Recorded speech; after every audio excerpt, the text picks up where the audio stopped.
की दिक्कत से क्या हुई थी अब साइंस? कुछ नहीं। चल ठीक है। नवंबर को कुछ देव था 6-7 अरे क्यों? हाँ परसों नवंबर सुबह कर ले पाएंगे परसों में कल पड़ गया खाली करंट में डिफरेंस आज नहीं तो नहीं का करंट नहीं का करंट में खाली डिफरेंस हाँ सिर्फ करंट डिफरेंस है। हाँ तब भी हम तो बोले तुम्हारे 6-7 गणना का लिए ठीक है तो हम देख हाँ कोई दिक्कत ना है मतलब हाँ, उसी में बोलो से चला कोई बात पता नहीं से कैसे हो गया तो नहीं इसको बोले नहीं कि लगा सेम है तुम दिए नहीं बदला है तो हम करंट पर देखे सिर्फ करंट में बदला था हाँ बाकी सब सेम है। अरे मिस्टेक हो गया वो, हमको लगता है ना पहले से स्कैन किया हुआ उसी में डला गया हुआ करंट हुआ, लेकिन कोई दिक्कत नहीं, आगे अच्छा पूछते क्लियर हैं। हो जाएगा। कोई दिक्कत नहीं उसमें मैं खुद कर पूछा है अच्छा नहीं बजा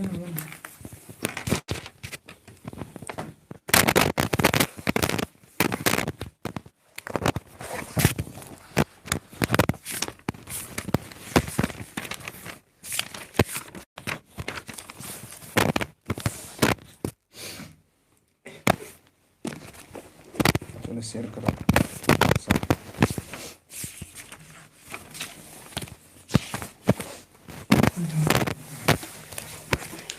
नीतीश भैया शेयर करो। धन्यवाद। देख लो।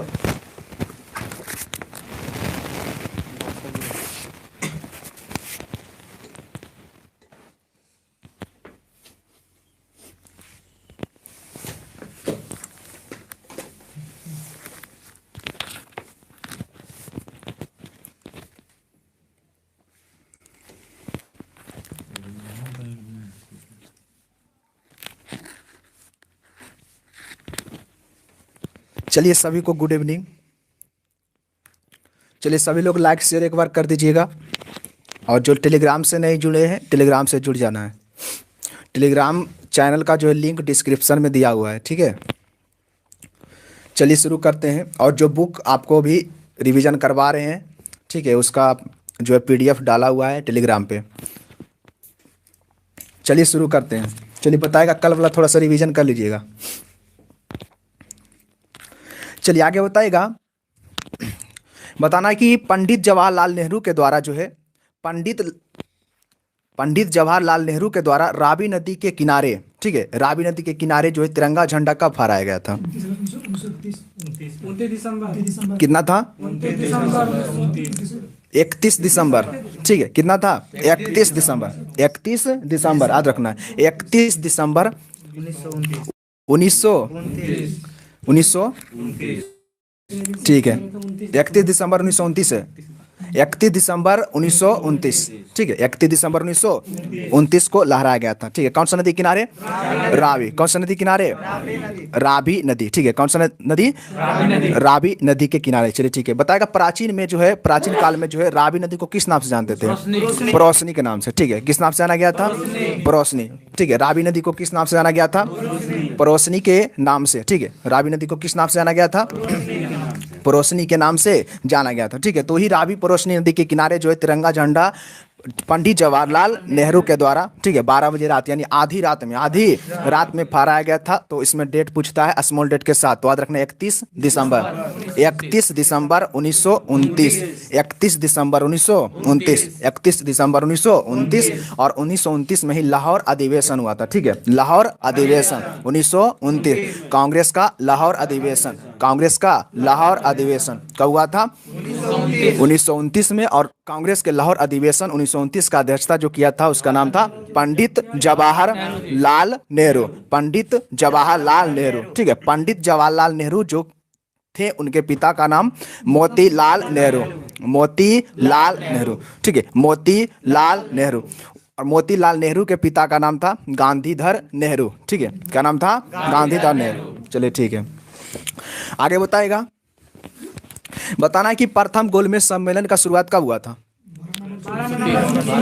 ठीक है, बिल्कुल 12 नवंबर 1930, 12 नवंबर 1930। चलिए ठीक है। बताना है कि 12 नवंबर 1930 को जो प्रथम गोलमेज सम्मेलन हुआ था वो कहाँ हुआ था? लंदन में। प्रथम गोलमेज सम्मेलन लंदन में हुआ था। तो प्रथम गोलमेज सम्मेलन जो लंदन में हुआ था उसका उद्घाटन कौन किया था?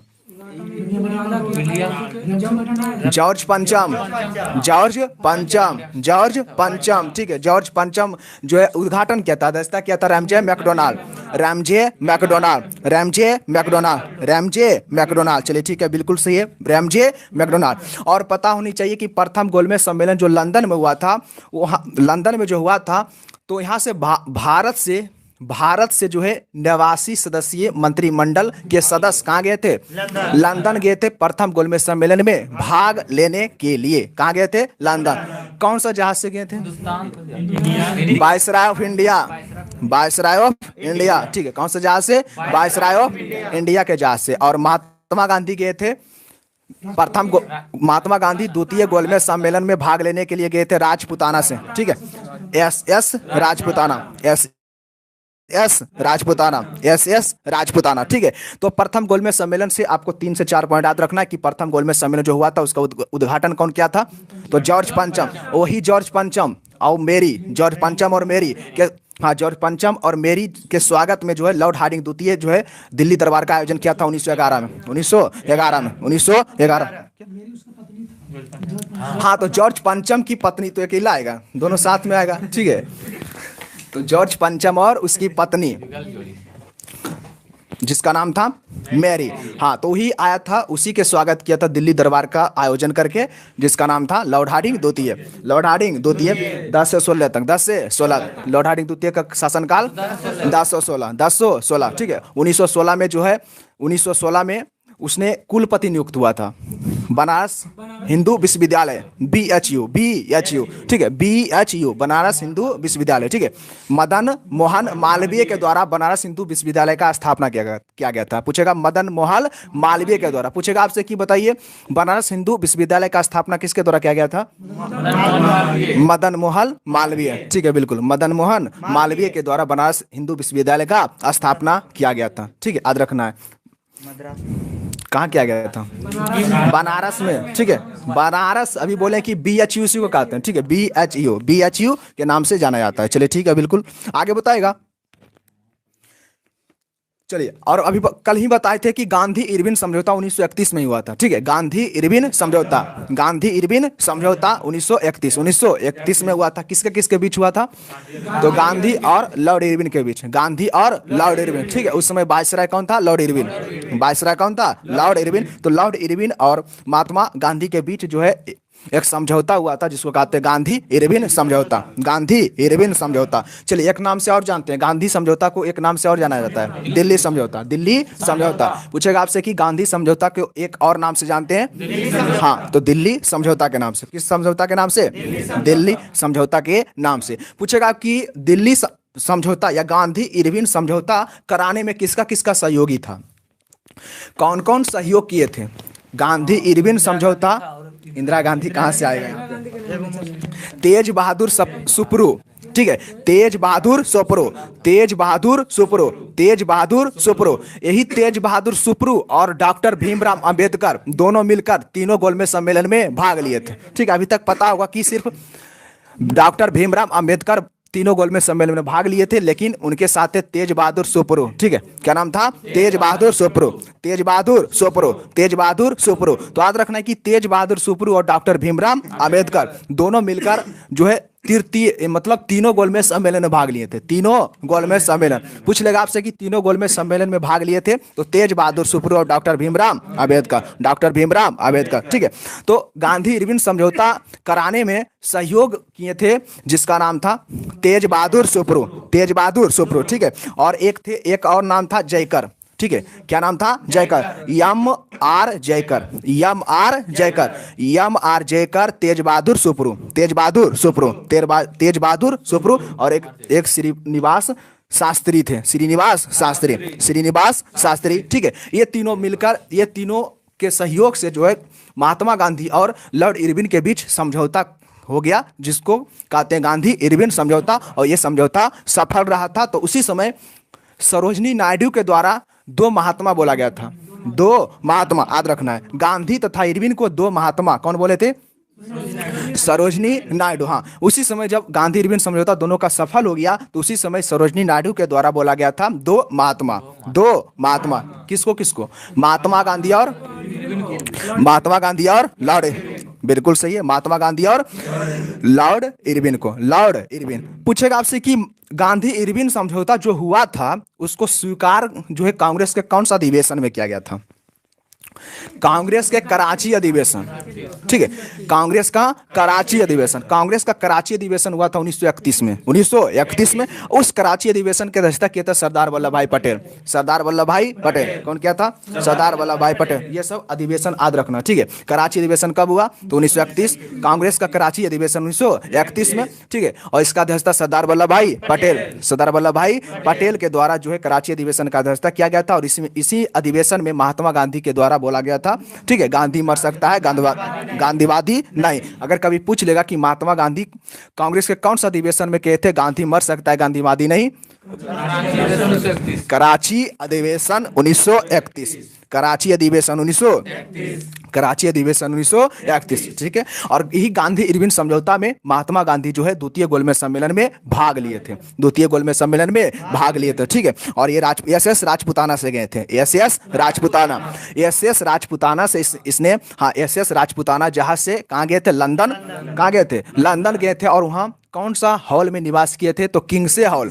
कौन सा हॉल था? किंग्से हॉल, कल बताए थे। कौन सा हॉल था? किंग्से हॉल। और ये पूछेगा आपसे कि द्वितीय गोलमेज सम्मेलन असफल हो गया था, सफल नहीं रहा था, ठीक है, सफल नहीं हो पाया था, द्वितीय गोलमेज सम्मेलन असफल हुआ था। और वो सफल होने का मेन कारण जो था वो क्या था? हाँ, सांप्रदायिक पंचाट, ठीक है, सांप्रदायिक पंचाट के कारण, यानी सांप्रदायिक समस्या के कारण द्वितीय गोलमेज सम्मेलन असफल। उसके बाद तृतीय गोलमेज सम्मेलन जो हुआ था वो हुआ था 1932 में, 1932, ठीक है।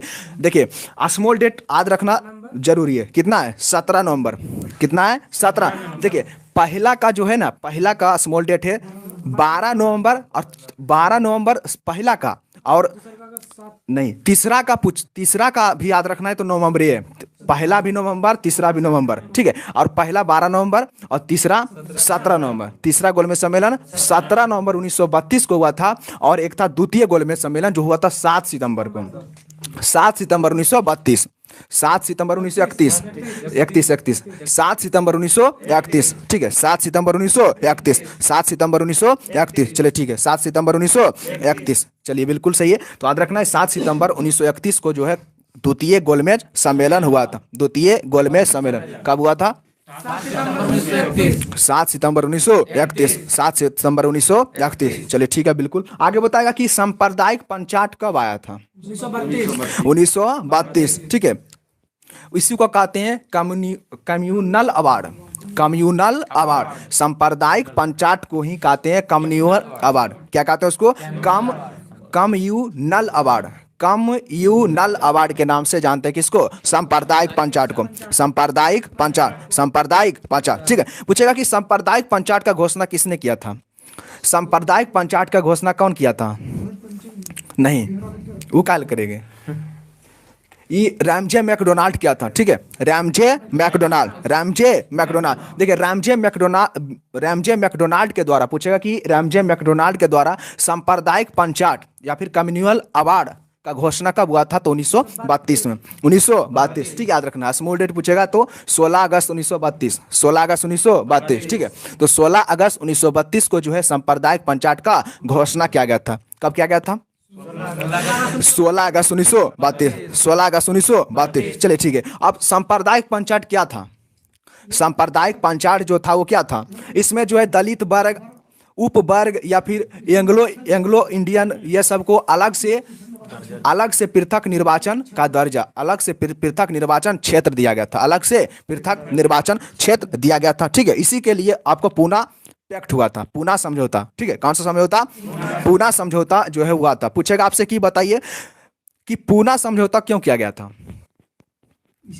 हाँ, सांप्रदायिक पंचाट के विरुद्ध में, सांप्रदायिक पंचाट, चलिए ठीक है। और पूना समझौता किसके किसके बीच हुआ था?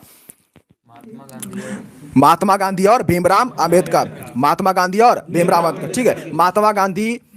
भीमराव अंबेडकर थे, उसमें जो है आपको चक्रवर्ती राजगोपालाचारी थे, मदन मोहन मालवीय भी थे, मदन मोहन मालवीय, ठीक है, मदन मोहन मालवीय, मदन मोहन मालवीय। पूछेगा आपसे कि पूना समझौता किनके किनके बीच हुआ था, तो महात्मा गांधी, याद रखना है, महात्मा गांधी थे, चक्रवर्ती राजगोपालाचारी थे और मदन मोहन मालवीय थे, डॉक्टर भीमराव अंबेडकर, डॉक्टर भीमराव अंबेडकर, ठीक है।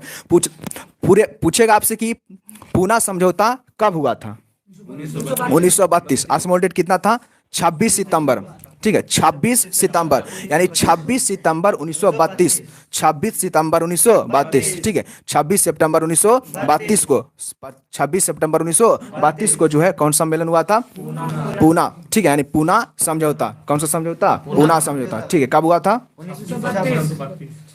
26 स्टिकर नहीं डाले थे, डाल दो, कुछ और डाले थे, बोलो, इसीलिए शेयर नहीं कर रहा।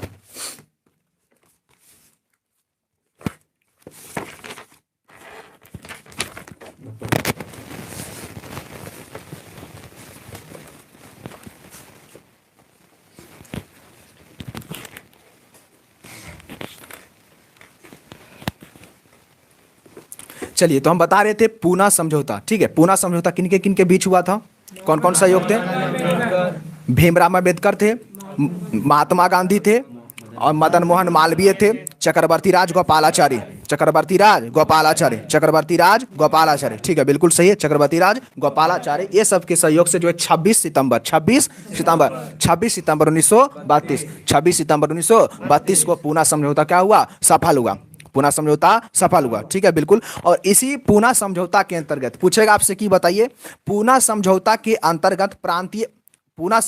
अंतर्गत प्रांतीय विधानमंडल में दलित वर्ग के लिए 71 सीट की बजाय कितना सीट को आरक्षित किया गया था, 147 सीट, ठीक है। कितना सीट था, 147 सीट, 147 सीट, ठीक है। 71 सीट की जगह, पहले 71 सीट था, याद रखना है, कितना सीट था, 71 सीट, 71 सीट की जगह कितना सीट बढ़ाकर किया, 147 सीट, 147 सीट, ठीक है, बिल्कुल सही है। और केंद्रीय विधानमंडल में दलित वर्ग के लिए 18% सीट को आरक्षित किया गया था, ठीक है। तो देखिए यहां से प्रश्न जो बनेगा वो पूछेगा आपसे कि बताइए, पूना समझौता के अंतर्गत प्रांतीय विधानमंडल में दलित वर्ग के लिए 71 सीट की जगह कितना सीट आरक्षित किया गया था, 147 सीट, 71 सीट की जगह कितना सीट आरक्षित किया, हाँ, 147 सीट, 147 सीट। कौन सा समझौता के बाद, पूना समझौता। कौन सा समझौता हुआ था, पूना समझौता, ठीक है, याद रखना है। तो पूना समझौता के अंतर्गत जो है प्रांतीय विधानमंडल में दलित वर्ग के लिए 71 सीट के जगह टोटल कितना सीट निर्धारित किया गया, 147 सीट, 71 सीट के जगह 147 सीट, 71 सीट के जगह 147 सीट आरक्षित किया गया था। एवं केंद्रीय विधानमंडल में दलित वर्ग के लिए कितना परसेंट सीट, 18% सीट आरक्षित किया गया था। कितना परसेंट आरक्षित किया गया, 18%। कितना परसेंट सीट आरक्षित किया गया था, 18% सीट को आरक्षित किया गया था। चलिए ठीक है, आगे बताना है कि तृतीय गोलमेज सम्मेलन जो हुआ था उसमें कितना लोग भाग लिए थे, कितना प्रतिनिधि शामिल हुए थे। तृतीय गोलमेज सम्मेलन में टोटल पूछेगा तो 46 प्रतिनिधि, कितना थे, 46 प्रतिनिधि, ठीक है। कितना, 46 प्रतिनिधि हिस्सा लिए थे, ठीक है। इसमें कांग्रेस शामिल नहीं था, 46 प्रतिनिधि में कांग्रेस शामिल नहीं था, ठीक है, क्योंकि कांग्रेस सिर्फ शामिल हुआ था तो द्वितीय गोलमेज सम्मेलन में। कांग्रेस किस में शामिल हुआ था, द्वितीय गोलमेज सम्मेलन में। और कांग्रेस के तौर पर कौन भाग लिए थे, महात्मा गांधी, ठीक है। कांग्रेस के तौर पर महात्मा गांधी, ठीक है, कांग्रेस के तौर पर महात्मा गांधी भाग लिए थे। कांग्रेस के तौर पर कौन भाग लिए थे, महात्मा गांधी। चलिए ठीक है, बताना कि हरिजन कल्याण हेतु अखिल भारतीय छुआछूत विरोधी लीग का स्थापना कब हुआ था, महात्मा गांधी के द्वारा किया गया था। अखिल भारतीय छुआछूत विरोधी लीग का जो शुरुआत स्थापना किया गया था वो महात्मा गांधी के द्वारा 1932 में, ठीक है। कब हुआ था, 1932। कब किया गया था, 1932। पूछेगा आपसे कि बताइए, गांधी जी के द्वारा हरिजन कल्याण हेतु, मतलब हरिजन लोग था उसको कल्याण देने के लिए, ठीक है, एक संस्था का स्थापना किया गया था जिसका नाम था अखिल भारतीय छुआछूत विरोधी संस्था। अखिल भारतीय छुआछूत विरोधी संस्था स्थापना कब हुआ था? 1932 1932 1932 याद रखना। और हरिजन नामक साप्ताहिक पत्रिका का भी प्रकाशन किए थे कौन? महात्मा गांधी। ये सब पूछता है कि हरिजन पत्रिका किसका था? महात्मा गांधी। ठीक है, हरिजन पत्रिका महात्मा गांधी। हरिजन पत्रिका किसका था? कौन सा पत्रिका? हरिजन। ठीक है, हरिजन की पूछेगा, हरिजन पत्रिका के लेखक कौन थे? महात्मा गांधी। और राजा राम मोहन राय का था संवाद कौमुदी और मिरातुल अखबार।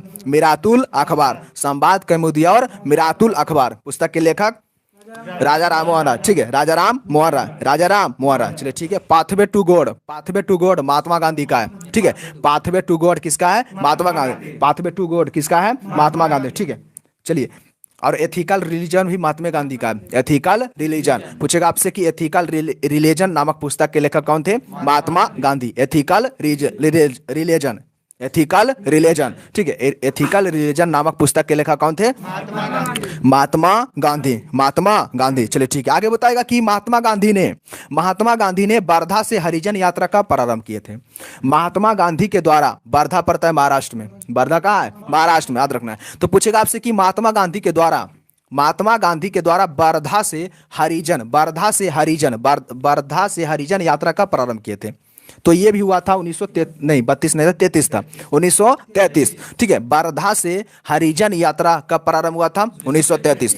वर्धा से हरिजन यात्रा कब प्रारंभ हुआ था? 1933। वर्धा से हरिजन यात्रा कब प्रारंभ हुआ था? 1933 में। वर्धा से हरिजन यात्रा प्रारंभ कौन किए थे? महात्मा गांधी। ठीक, कहाँ से? वर्धा से। कहाँ से? वर्धा से। हरिजन यात्रा, कौन सा यात्रा? हरिजन यात्रा। कौन प्रारंभ किए थे? महात्मा गांधी। किनके द्वारा? महात्मा गांधी के द्वारा। ठीक है, आपसे पूछ लेगा कि हरिजन यात्रा का प्रारंभ कौन किए थे? महात्मा गांधी, क्योंकि हरिजन पत्रिका भी लिखे थे तो महात्मा गांधी। ठीक है। और अखिल भारतीय छुआछूत विरोधी संस्था का भी स्थापना कब हुआ था? 1932। ठीक है, 1932 में हुआ था। और बताएगा छुआछूत। ठीक है, छुआछूत कौन सा आर्टिकल में है? 17 में। ठीक है, किसमें है? हाँ, अस्पृश्यता का अंत, 17, उपाधियों का अंत 18। ठीक है, लोक नियोजन 16। ठीक है, जाति धर्म लिंग के आधार पर भेदभाव नहीं किया जाएगा, अनुच्छेद 15।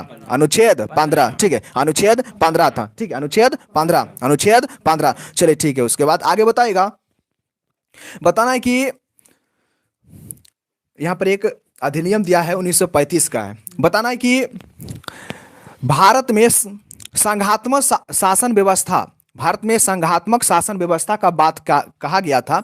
भारत में संघात्मक शासन व्यवस्था का बात कहा गया था। बताना है कि इसमें कौन सा अधिनियम है? 1935। ठीक है, 1935। हाँ, 1935 के भारत शासन अधिनियम में, 1935 के भारत शासन अधिनियम में जो है संघात्मक शासन व्यवस्था,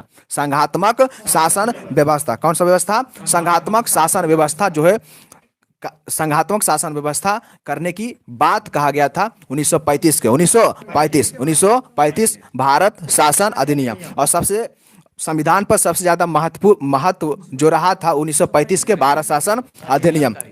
केंद्रों में आपको द्वैत शासन, ठीक है, केंद्रों में द्वैत शासन आपको लगा था 1935 के भारत शासन अधिनियम में। ठीक है, हाँ, 1935 में प्रांतों में हटा दिया था, याद रखना। और 1935 के अधिनियम के तहत जो है 1937 में एक चुनाव हुआ था जिसको कहते हैं प्रांतीय चुनाव। ठीक है, 1935 के अधिनियम के तहत 1937 में 1937 में एक चुनाव हुआ था जिसको कहते हैं प्रांतीय चुनाव। ठीक है, प्रांतीय चुनाव। और ये प्रांतीय जो चुनाव हुआ था इसमें कांग्रेस को जो है 5 प्रांत में पूर्ण बहुमत मिला था। 1935 के अधिनियम, भारत शासन अधिनियम के तहत 1937 में एक चुनाव हुआ था, उसको कहते हैं प्रांतीय चुनाव। और ये प्रांतीय चुनाव में जो है कांग्रेस को पूर्ण बहुमत मिला था। कितना? 5 राज्य। ठीक है, कितना 5 प्रांत से, कितना प्रांत से 5 प्रांत से। पूछेगा आपसे कि 1935 के अधिनियम के तहत 1937 में जो आम चुनाव हुआ था उसमें कांग्रेस को कितना प्रांत से पूर्ण बहुमत मिला था? 5 प्रांत से, कितना प्रांत से? 5 प्रांत से बहुमत, 5 प्रांत से पूर्ण बहुमत मिला था। पहला तो हो गया बिहार से, पहला बिहार था, दूसरा उड़ीसा, दूसरा उड़ीसा, तीसरा मद्रास, तीसरा मद्रास, तीसरा मद्रास, चौथा मध्य प्रांत, चौथा मध्य प्रांत, पांचवा संयुक्त प्रांत, पांचवा संयुक्त प्रांत, पांचवा संयुक्त प्रांत, पांचवा संयुक्त प्रांत। चलिए ठीक है, बिल्कुल सही। देखिए संयुक्त प्रांत में आता है आगरा, आगरा उस समय आता था, और अवध, आगरा और अवध। जिस समय संयुक्त प्रांत कहा जाता था उस समय संयुक्त प्रांत में जो आता था वो आता था आगरा, आगरा और अवध, आगरा और अवध। वही अवध जिसका स्थापना सादत खां, ठीक है, अवध का स्थापना सादत खां के द्वारा किया गया था। कब किया गया था? 1722। हैदर अली का जन्म 1722, हैदर अली का जन्म 1722। अरावली पर्वत की ऊंचाई 1722 मीटर, 1722 मीटर, ठीक है, 1722 मीटर। अरावली पहाड़ी कहाँ से थे? राजस्थान, ठीक है। उसकी ऊंची चोटी गुरु शिखर है, माउंट आबू पर स्थित है, माउंट आबू पर। कहाँ स्थित है? माउंट आबू, ठीक है। कहाँ स्थित है? माउंट आबू पर स्थित थी, ठीक है। तो यहां से हम बता रहे थे कि 1935 के भारत शासन अधिनियम के तहत 1937 में जो प्रांतीय चुनाव हुआ था उसमें कांग्रेस पूर्ण बहुमत हासिल किया था। कितना प्रांत में? 5, यानी कितना क्षेत्र में? 5, ठीक है। कितना प्रांत में? 5 प्रांत में उनको जो है विशेष बहुमत यानी पूर्ण बहुमत मिला था, पूरा पूरा बहुमत मिला था। और वो 5 प्रांत कौन कौन था? तो बिहार,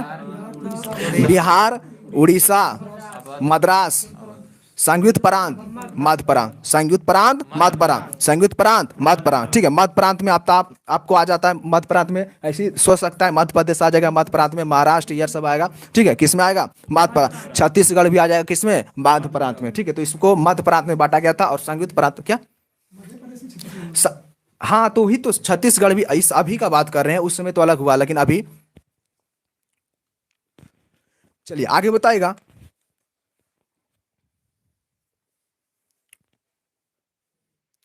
लेकिन देखिए 1935 के भारत शासन अधिनियम के तहत जो 1937 में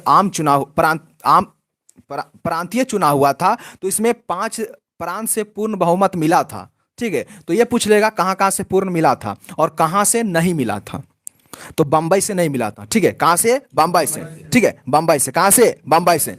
बंबई में नहीं मिला था। और इसको पंजाब में, बंबई, पंजाब, एक और था सिंध, बंबई, पंजाब और सिंध, बंबई, पंजाब, सिंध, ठीक है। बंबई, पंजाब, सिंध, बंबई, पंजाब, सिंध से जो है बहुमत नहीं मिला था। यहां से प्रश्न पूछता है, ठीक है। याद रखना है कि कहां से बहुमत मिला था और कहां से नहीं मिला था। तो पूरा पूरा बहुमत तो याद रखना है। हम तो बता दिए उड़ीसा, मद्रास, संयुक्त प्रांत और मध्य प्रांत से जो प्रांतीय चुनाव हुआ था कांग्रेस का 1937 में, 1935 के अधिनियम के तहत 1937 में चुनाव हुआ। और पूरा पूरा बहुमत जो है मिल गया था आपको बिहार से, मद्रास से, उड़ीसा से, संयुक्त प्रांत और मध्य प्रांत से, इसको पूरा पूरा मिला। लेकिन कहाँ नहीं मिला था? तो पंजाब में, सिंध में और बंगाल, पंजाब, सिंध, बंगाल, पंजाब, सिंध, बंगाल, ठीक है। पंजाब, सिंध, बंगाल में जो है पूर्ण बहुमत नहीं मिला था, यानी बहुमत नहीं मिला था, बहुमत नहीं मिला था। याद रखना है, बहुमत नहीं मिला था, बिल्कुल। आगे बताएगा। और यहां पर जो बना था ना बंगाल में जो है उस समय बंगाल में जो पार्टी बना था वो गठबंधन पार्टी बना था, ठीक है। उस समय बंगाल में गठबंधन पार्टी बना था। उसमें कृषक पार्टी और मुस्लिम लीग, कृषक पार्टी और मुस्लिम लीग, कृषक पार्टी और मुस्लिम लीग के द्वारा जो है जहां बहुमत नहीं मिलेगा तो गठबंधन ही सरकार बनता है। जहां पर बहुमत नहीं मिलता, अभी भी बहुमत नहीं होता तो गठबंधन करके बनता है। हाँ, उसी समय जो है आप बताएं कि 1937 में प्रांतीय चुनाव हुआ था तो पूर्ण बहुमत जहां मिला था वहां तो सरकार बन गया। जैसे में बिहार, मद्रास, उड़ीसा, संयुक्त प्रांत, मध्य प्रांत, ये सब क्षेत्र में कांग्रेस को पूरा पूरा बहुमत मिला, ठीक है। लेकिन बहुमत कहां नहीं मिला था? तो अभी बताएं पंजाब, सिंध और बंगाल में जो है, पंजाब, सिंध, बंगाल में कांग्रेस का बहुमत नहीं मिला था। और नहीं बहुमत मिलेगा तो क्या बनाएगा? गठबंधन। तो गठबंधन के द्वारा जो है कृषक पार्टी और मुस्लिम लीग और कृषक पार्टी के द्वारा वहां पर गठबंधन सरकार बना था। कहां? बंगाल में, पंजाब में, सिंध में, बंगाल, पंजाब, सिंध में, उसमें गठबंधन बना था। ठीक है, कैसा बना था? गठबंधन। ठीक है, इतना देरी चर्चा करने का यही मकसद था कि यहाँ से प्रश्न आते हैं। खासकर याद रखना कि प्रांतीय चुनाव 1935 के भारत शासन अधिनियम के तहत 1937 में और संयुक्त प्रांत में बताए थे कि उसमें संयुक्त प्रांत में जो अवध आता था और आगरा, अवध और आगरा आता था। चलिए ठीक है, बिल्कुल से अवध और आगरा आता था। चलिए आगे बताएगा। चलिए बताएगा कि अच्छा बताना है कि मुस्लिम लीग ने मुक्ति दिवस कब मनाया था? 22 दिसंबर 1939 को। ये प्रश्न याद रखना है। मुस्लिम लीग जो है मुक्ति दिवस मनाया था जब त्याग पत्र दिया गया था। क्या? कांग्रेस जब त्याग पत्र दिया था ना, तो मुस्लिम लीग उस समय मुक्ति दिवस मनाया था। ठीक है, उसको खुशी आया था, मुस्लिम लीग मुक्ति दिवस मनाया था। तो पूछता है कि मुस्लिम लीग मुक्ति दिवस कब मनाया गया था? 22 दिसंबर 1939 को। 22 दिसंबर 1939 को। ठीक है, 1739 जाएगा तो नादिर शाह का आक्रमण, 1739 में नादिर शाह का आक्रमण हुआ था। ठीक है, नादिर शाह का आक्रमण हुआ था मोहम्मद शाह के शासन काल में, जिसको कहते हैं रंगीला बादशाह जजिया कर को 1720 में पूर्ण तरीके से अंत किया था। पूर्ण तरीके से जजिया कर को अंत करने का काम कौन किया था? रंगीला बादशाह मोहम्मद शाह। ठीक, याद रखना। और देखिए, नादिर शाह का जोड़ने का प्रयास करिए, जोड़कर याद करने का प्रयास करिए तो टिकाऊ रहेगा। जिस अभी बताएं कि नादिर शाह का आक्रमण हुआ, तो नादिर शाह ही था, नादिर शाह ही ईरान का था। नादिर शाह को ईरान का नेपोलियन कहते हैं, तो ही नादिर शाह जोड़ तो बंद हो जाएगा। जोड़ा नहीं लगता। नहीं इसी है फंसा। नादिर शाह का जो आक्रमण हुआ था, तुरंत नादिर शाह का आक्रमण हुआ था, तो नादिर शाह जो है भारत से, जल्दी करो, लाइन कट जाता है ना, नहीं रहने दो।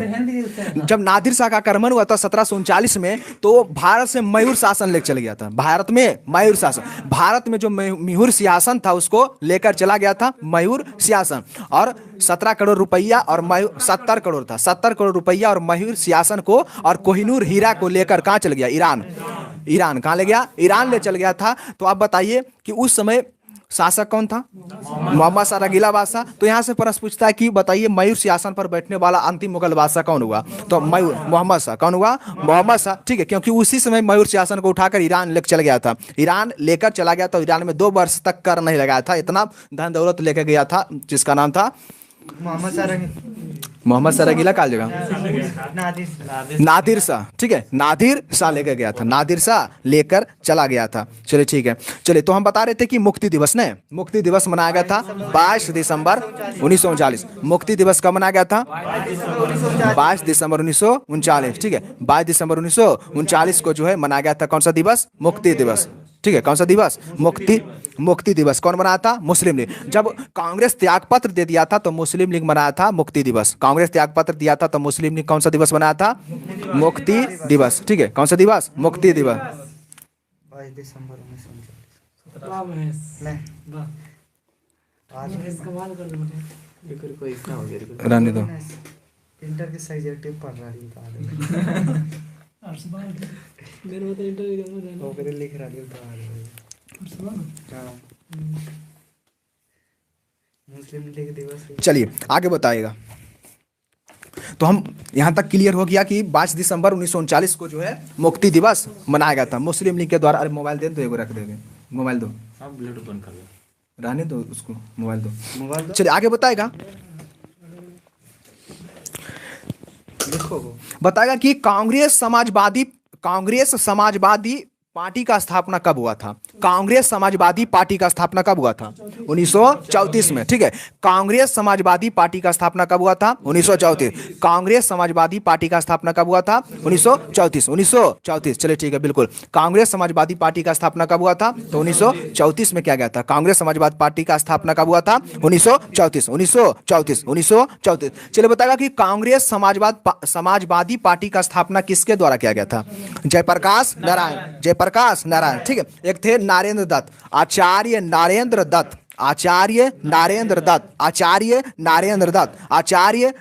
दत्त और जयप्रकाश नारायण। ठीक है, लोकनायक जयप्रकाश नारायण।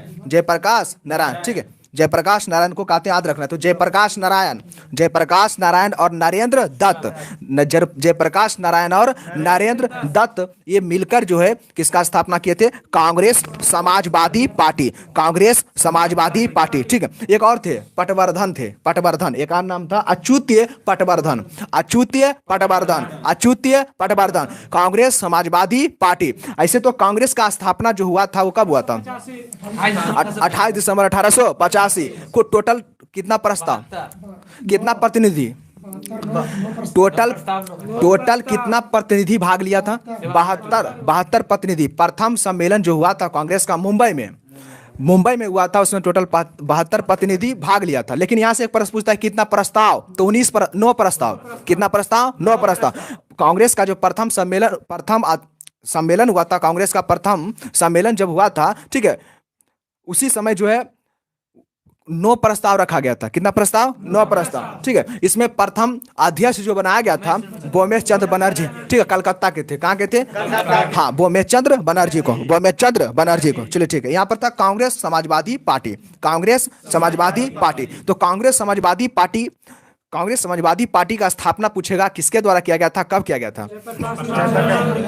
हाँ, जयप्रकाश नारायण, अच्युत पटवर्धन, नरेंद्र दत्त, ये तीनों मिलकर कांग्रेस समाजवादी पार्टी का स्थापना किए थे 1934 में। 1934, ठीक है, 1934 कब किया गया था? 1934 में किया गया था जी, याद रखना है। कितना में? 1934। चलिए ठीक है, आगे बताना है कि 1935 के भारत शासन अधिनियम के तहत प्रांतीय चुनाव कब हुआ था? प्रांतीय चुनाव कब हुआ था? 1937। 35 के तहत 37 में, 35 के तहत 34 में होगा, 35 के तहत 37 में, 35 के तहत 37 में, 35 के तहत 37 में, जिसमें कांग्रेस को पूर्ण बहुमत मिला था 5 प्रांत से। कितना प्रांत से? 5 प्रांत से। वो 5 प्रांत में पहला प्रांत बिहार, दूसरा प्रांत उड़ीसा, तीसरा प्रांत मद्रास, चौथा मध्य प्रांत, पांचवा संयुक्त प्रांत। और कहां से नहीं मिला था बहुमत, जहां गठबंधन बना था? तो पंजाब, सिंध और बंगाल, सिंध, पंजाब और बंगाल। हाँ, अरे तो अभी हम बताएं ना, पंजाब था, सिंध था, बंगाल था, उस समय प्रांत अलग था। ठीक है, पंजाब, सिंध और बंगाल, ये प्रांत में जो है कांग्रेस को बहुमत नहीं मिला था और गठबंधन सरकार बनी थी कृषक पार्टी और मुस्लिम लीग के द्वारा, मुस्लिम लीग। और इसी के तहत जो कांग्रेस त्याग पत्र दिया, और कांग्रेस त्याग पत्र के देने के कारण मुस्लिम लीग क्या मनाया? मुक्ति दिवस। कौन सा दिवस मनाया था? मुक्ति दिवस मनाया था। और वो मुक्ति दिवस मनाया था कब? 22 दिसंबर 1939। 22 दिसंबर 1939। और अभी बताएं, कांग्रेस समाजवादी पार्टी का स्थापना हुआ था 1934। नरेंद्र दत्त, नरेंद्र दत्त, जयप्रकाश नारायण, अच्युत पटवर्धन के द्वारा जो है स्थापना किया गया था कांग्रेस समाजवादी पार्टी, कांग्रेस समाजवादी पार्टी। ठीक है, कांग्रेस समाजवादी पार्टी का स्थापना किया गया था। ठीक है, चलिए उसके बाद यहाँ पर है देसी रियासत। देसी रियासत का मतलब समझते हैं? देसी रियासत जिस पर अंग्रेज का कब्जा नहीं था। देखिए, जिस पर कब्जा अंग्रेज का था वो उसको छोड़कर, ठीक है, जिसमें आपको देसी रियासत में राजा, ठीक है, राजा का शासन चलता था, उसी को कहते हैं देसी रियासत। और जिस पर ब्रिटिश का कब्जा था उसे ब्रिटिश प्रांत कहते थे, ब्रिटिश प्रांत। ठीक है, वो ब्रिटिश प्रांत था जिस पर ब्रिटिश का शासन था, ब्रिटिश प्रांत। और जिस पर ब्रिटिश का शासन नहीं था, वहां का राजा शासन चलाता था, उससे कहते हैं देसी रियासत। कितना, कौन सा रियासत? देसी रियासत। और उस समय, ठीक है, देसी रियासत की संख्या लगभग थी तो 562। ठीक है, 560 से पार देता है, 560 62 देगा। ठीक है, 560 कहीं में देखेंगे तो आप 62 भी रहेगा, तो 562 था। कितना था? 562। ठीक है, देसी रियासत की संख्या कितना था? 562। सबसे बड़ा देसी रियासत पूछता है, सबसे बड़ा देसी रियासत हैदराबाद। ठीक है, कौन था? हैदराबाद। ठीक है, हैदराबाद। और सबसे छोटी देसी रियासत का नाम था बिलवारी। सबसे छोटी देसी रियासत बिलवारी। सबसे छोटी देसी रियासत बिलवारी। बिलवारी जानते हैं? बिलवारी आपको गुजरात का हिस्सा में आता था। ठीक है, गुजरात के क्षेत्र में आता था, उसमें बिलवारी। तो पूछता है सबसे बड़ा देसी रियासत हैदराबाद। वही हैदराबाद जिसका स्थापना चिलकलीज खां निजामुल मुल्क के द्वारा 1725 में 1725 में, ठीक है 1725। पूछता है कि स्वतंत्र हैदराबाद का गठन कब हुआ था? 1725 में चिलखलीज खां के द्वारा। किसके द्वारा? चिलखलीज। तो ही हैदराबाद जो था वो सबसे बड़ा देसी रियासत हैदराबाद, और सबसे छोटा देसी रियासत कौन था? गुजरात के क्षेत्र में बिलवारी। कौन सा क्षेत्र? बिलवारी। सबसे छोटा देसी रियासत बिलवारी। सबसे छोटा देसी रियासत बिलवारी। सबसे छोटा देसी रियासत कौन था? तो बिलवारी। कौन था? बोल बिलवारी था। चलिए याद रखना, यहीं पर दिया हुआ था तो बता दिए, ठीक है। तो सबसे बड़ी देसी रियासत कौन था? हैदराबाद। सबसे छोटी बिलवारी। सबसे छोटी बिलवारी। छोटी बिलवारी। चलिए यहां से एक प्रश्न बनता है कि असहयोग आंदोलन के समय, वो सहयोग आंदोलन के समय रियासतों में प्रजा मंडल या राज्यों की जनता के सम्मेलन की स्थापना कब किया गया था? यानी जब वो सहयोग आंदोलन हो रहा था, वो सहयोग आंदोलन ना, हाँ, जब वो सहयोग आंदोलन हो रहा था तो पहले बताइए वो सहयोग आंदोलन कब हुआ था? 1 अगस्त 1920। देखिए आधुनिक इतिहास में सबसे इंपॉर्टेंट है स्मॉल डेट याद रखना, ठीक है। 1 अगस्त 1920। तो 1 अगस्त 1920 को वो सहयोग आंदोलन हुआ था। वो सहयोग आंदोलन हुआ था। कब हुआ था? 1 अगस्त 1920। 1 अगस्त 1920। तो याद रखना, वही हम बता रहे हैं कि वो सहयोग आंदोलन के दौरान, यानी 1920 में वो सहयोग आंदोलन के दौरान, यानी वो सहयोग आंदोलन के समय या दौरान रियासतों में प्रजा मंडल या राज्यों की जनता के सम्मेलन की स्थापना कब किया गया था? यानी देसी रियासत में जो है प्रजा मंडल की स्थापना कब हुआ था? तो 1920 में। 1920 में। 1920 में। यहां से आपको पूछेगा कि बताइए प्रजा मंडल, पूछेगा कि देसी रियासतों में, यानी रियासतों में प्रजा मंडल या राज्यों की जनता में सम्मेलन की स्थापना कब हुआ था? तो 1920 में। 1920 में वो सहयोग आंदोलन के दौरान, वो सहयोग आंदोलन के दौरान, वो सहयोग आंदोलन के दौरान हुआ था। याद रखना है। और देखिए उसी समय भारतीय रियासत, उसी समय भारतीय रियासत में, उसी समय भारतीय रियासत और सरकार पर जो है सरकार पर संबंध स्थापित करने के लिए एक कमेटी का गठन हुआ था जिसको कहते हैं बटलर कमेटी। कौन सा कमेटी? Butler committee. कौन सा committee? Butler committee. Arundale committee दूसरा था, ठीक है। अरुंडेल कमेटी का संबंध किस? अरुंडेल कमेटी जो था उसका गठन किस लिए हुआ था? बंगाल विभाजन को विरुद्ध, बंगाल विभाजन को रद्द करने की सिफारिश अरुंडेल कमेटी दिया था। कौन सा कमेटी? अरुंडेल कमेटी, ठीक है। बंगाल विभाजन को रद्द करने की सिफारिश कौन सा कमेटी? Arundale committee. कौन सा कमेटी? ठीक है। और यहां से आपको प्रश्न पूछेगा कि बताइए बटलर कमेटी का गठन कब हुआ था? नहीं, 1927। 1927 में, ठीक है। बटलर कमेटी का गठन कब हुआ था? 1927। बटलर कमेटी का गठन कब हुआ था? 1927। बटलर कमेटी का गठन कब हुआ था? 1927 में बटलर कमेटी का गठन किया गया था, ठीक है। तो यहां से एक प्रश्न यही बन रहा था कि भारतीय रियासत और भारत सरकार के संबंध पर विचार करने के लिए कौन सा कमेटी बनाई गई थी? तो बटलर कमेटी। बटलर कमेटी, ठीक है। भारतीय रियासत और भारत सरकार के बीच संबंध स्थापित करने के लिए आपको एक कमेटी का गठन किया गया था 1927 में, जिसे कहते हैं बटलर कमेटी।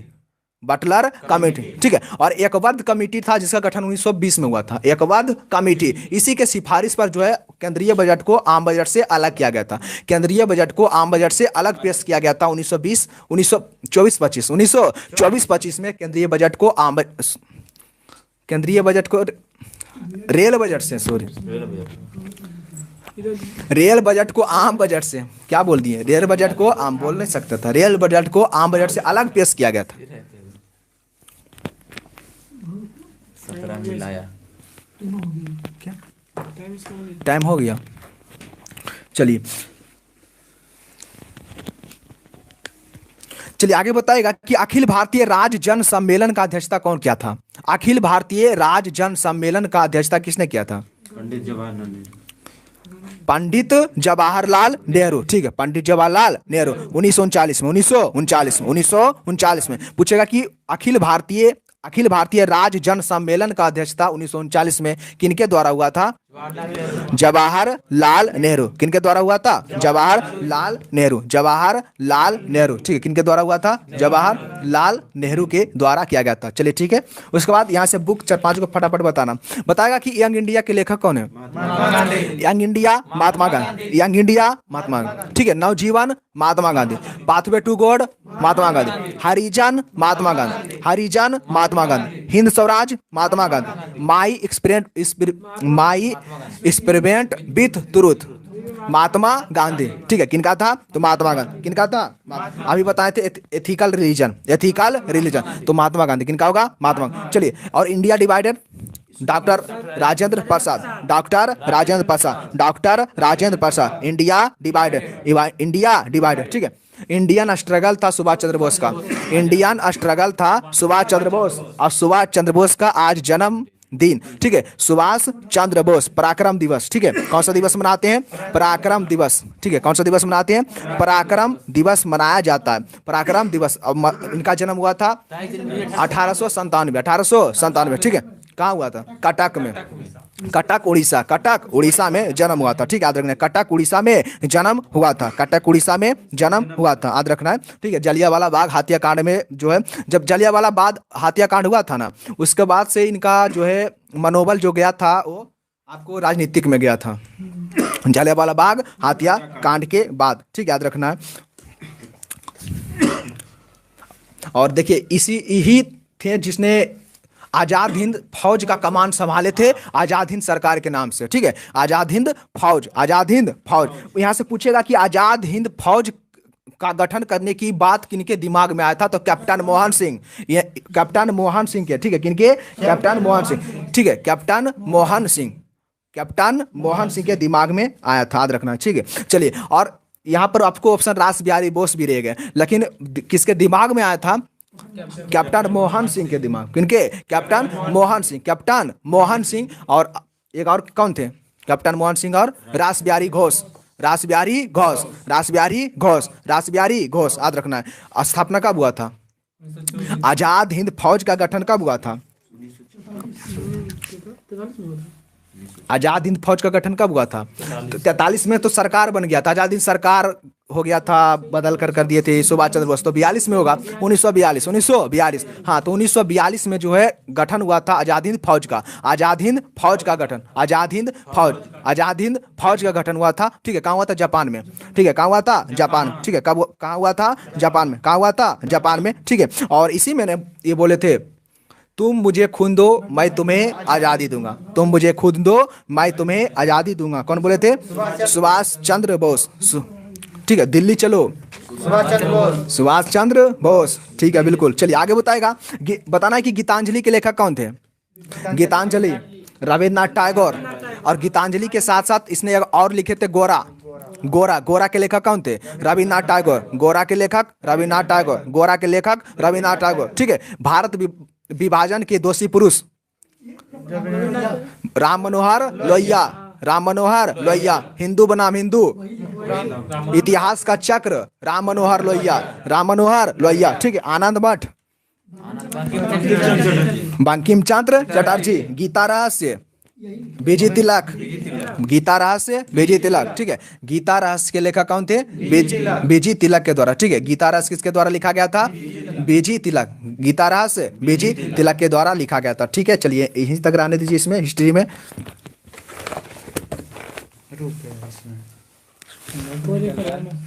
नेट गलत था, वाईफाई नहीं, वाईफाई तो ये तो कहाँ चल रहा है? चलिए आइएगा ज्योग्राफी पे।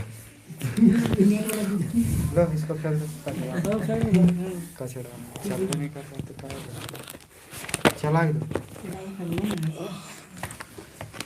ये वाला करना। चलिए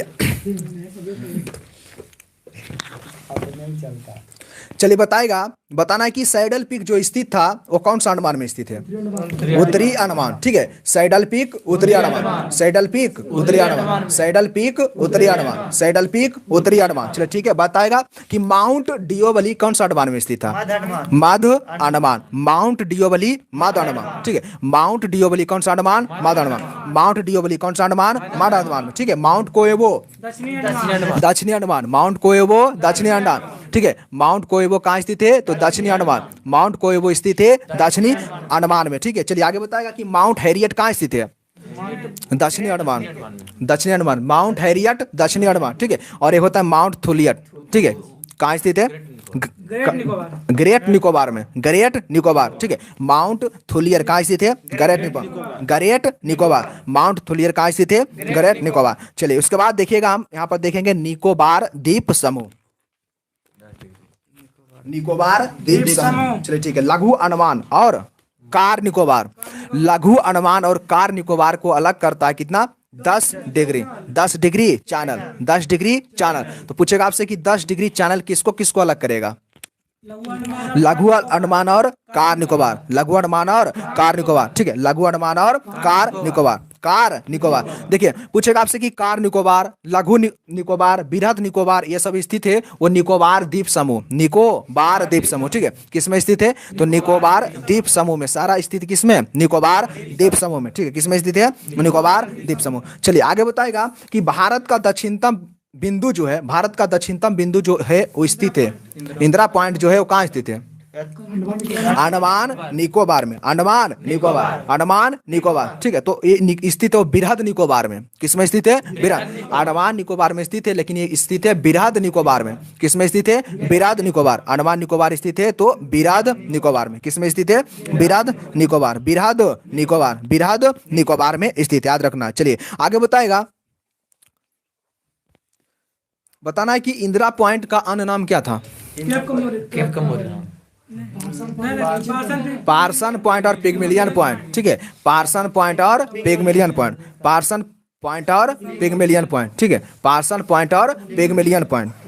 कन्याकुमारी को कहते हैं केप कमोरिन, जो भारत के मुख्य भूमि का दक्षिणतम बिंदु। अगर बोलेगा भारत का मुख्य भूमि का दक्षिणतम बिंदु कौन सा है? कन्याकुमारी, जिसको कहते हैं केप कमोरिन, केप कमोरिन। ठीक है, केप कमोरिन।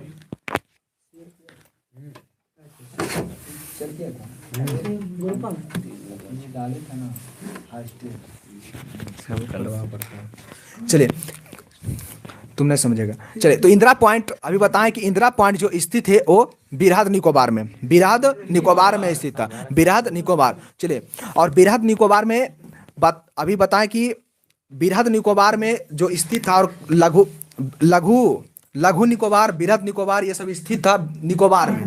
किसमें स्थित है? निकोबार। ठीक है, बृहद निकोबार, लघु निकोबार जो स्थित है वो कौन सा निकोबार में? हाँ, सिर्फ निकोबार में स्थित है, निकोबार द्वीप समूह में स्थित है। बृहद या फिर बोलेगा लघु या फिर बृहद, लघु या बृहद। चलिए, और बता रहे थे कि ये भारत का जो दक्षिणतम बिंदु है वो स्थित है बृहद निकोबार में, बृहद निकोबार। ठीक है, दक्षिणतम बिंदु बताए थे अभी इंदिरा पॉइंट। इंदिरा पॉइंट को अन्य नाम से जानते हैं पिगमिलियन पॉइंट और पार्सन पॉइंट, पिगमिलियन पॉइंट और पार्सन पॉइंट। ठीक है, पिगमिलियन पॉइंट और पार्सन पॉइंट कब डूब गया था?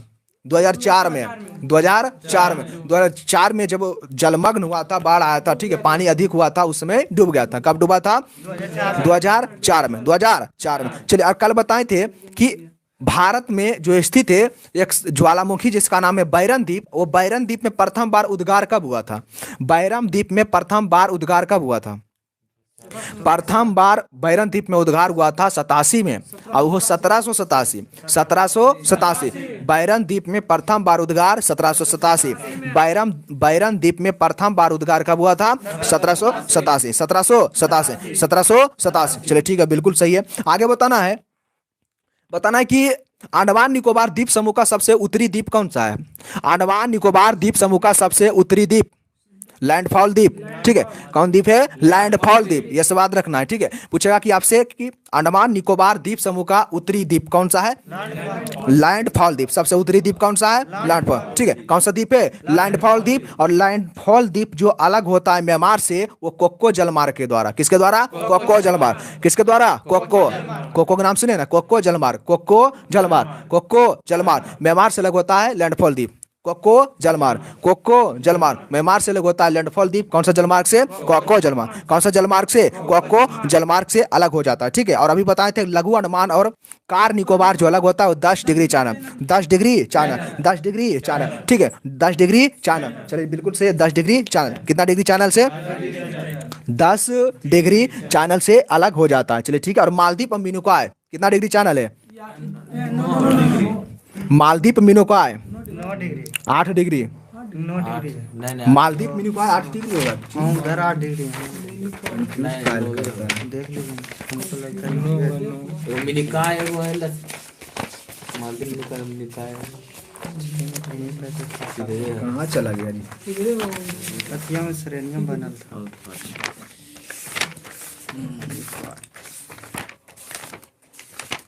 क्या डिग्री नीतीश जी होगा?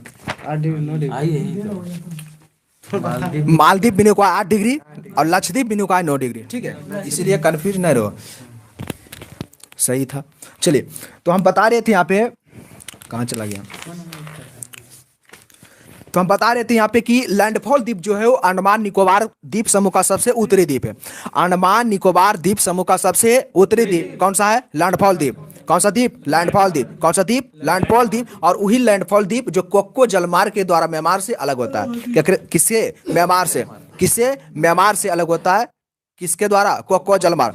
किसके द्वारा? कोक्को जलमार्ग, ठीक है, कोक्को चैनल, कोक्को चैनल, कोक्को चैनल, कोक्को चैनल के द्वारा क्या होता है? अलग हो जाता है, अलग हो जाता है। चलिए ठीक है, बिल्कुल सही है, कोक्को चैनल द्वारा क्या होता है? अलग हो जाता है। चलिए आगे बताएगा कि निकोबार द्वीप समूह का सबसे ऊंची चोटी कौन सा है? निकोबार द्वीप समूह जो है उसका सबसे ऊंची चोटी का क्या नाम है? माउंट थुलियट। माउंट थुलियट, ठीक है, माउंट थुलियट, माउंट थुलियट। और अभी माउंट थुलियट की ऊंचाई कितना है? माउंट थुलियट की ऊंचाई पूछेगा तो 642 मीटर, 642 मीटर, 642 मीटर। माउंट थुलियट की ऊंचाई कितना होगा? 642। माउंट थुलियट की ऊंचाई कितना मीटर? 642 मीटर। माउंट थुलियट की ऊंचाई कितना मीटर? 642 मीटर, ठीक है। माउंट थुलियट की ऊंचाई कितना हो जाएगा? 642, 642, 642 माउंट थुलियट। और पार्सन पॉइंट पिग्मिलियन पॉइंट 2004 में डूब गया था, 2004 में डूब गया था। बैरन द्वीप में 1787 में विस्फोट हुआ था, ठीक है। बैरन द्वीप स्थित है अंडमान निकोबार में। और ये और नारकोंडम द्वीप जो है भारत का ज्वालामुखी है, कहाँ है?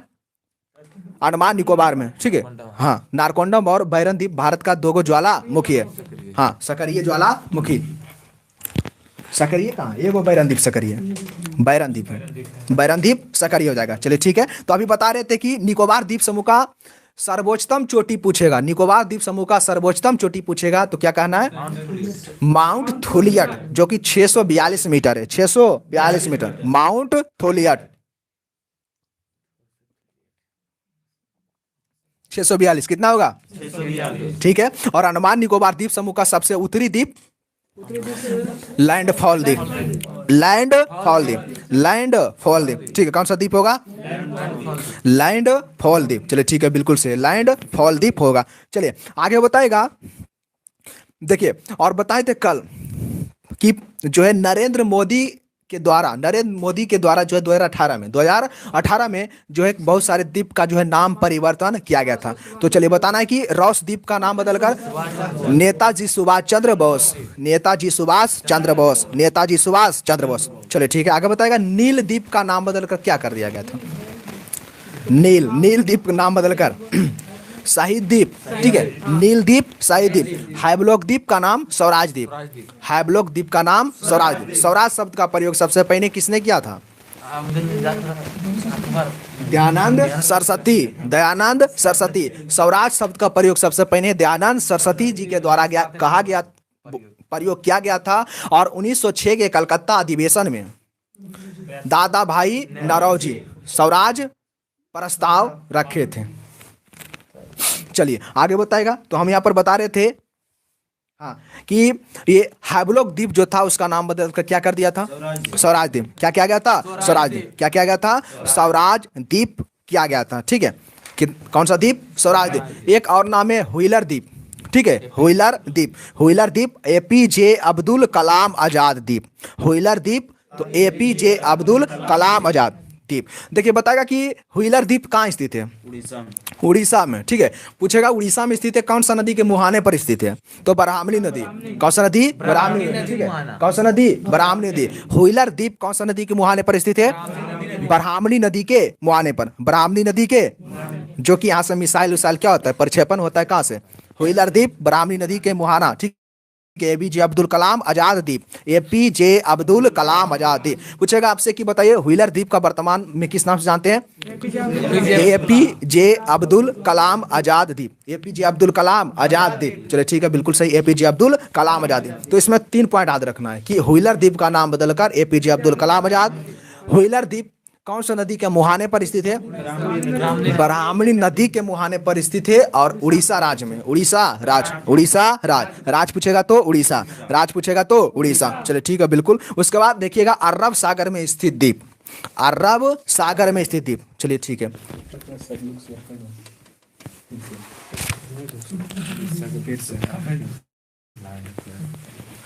चलिए तो हम बता रहे थे यहाँ पर ग्रुप में चलिए तो यहाँ पर देखना है कि अरब सागर में स्थित द्वीप। चलिए अब बताना है लक्षद्वीप और मिनिकॉय द्वीप। लक्षद्वीप और मिनिकॉय द्वीप कहाँ स्थित है? अरब सागर में। ठीक है, कहाँ है? अरब सागर। ठीक है, अरब सागर में अरब सागर के द्वीप है जिसमें कि लक्षद्वीप और मिनिकॉय द्वीप शामिल है। पूछेगा कि लक्षद्वीप और मिनिकॉय द्वीप जो है कौन सा सागर में है? अरब सागर। अरब सागर। ठीक है, अरब सागर को अरब सागर का ही भाग है खंबात की खाड़ी। खंबात की खाड़ी। खंबात की खाड़ी। ठीक है, अरब सागर का ही भाग है खंबात की खाड़ी। और खंबात की खाड़ी जानते हैं गुजरात है ना, गुजरात के आसपास जो आता है ना, वो गुजरात के आसपास। ठीक है, दादर नागर हवेली है ना, वहीं आपको खंबात की खाड़ी के नाम से जाना जाता है। ठीक है, तो पूछेगा आपसे कि खंबात की खाड़ी किसका भाग है?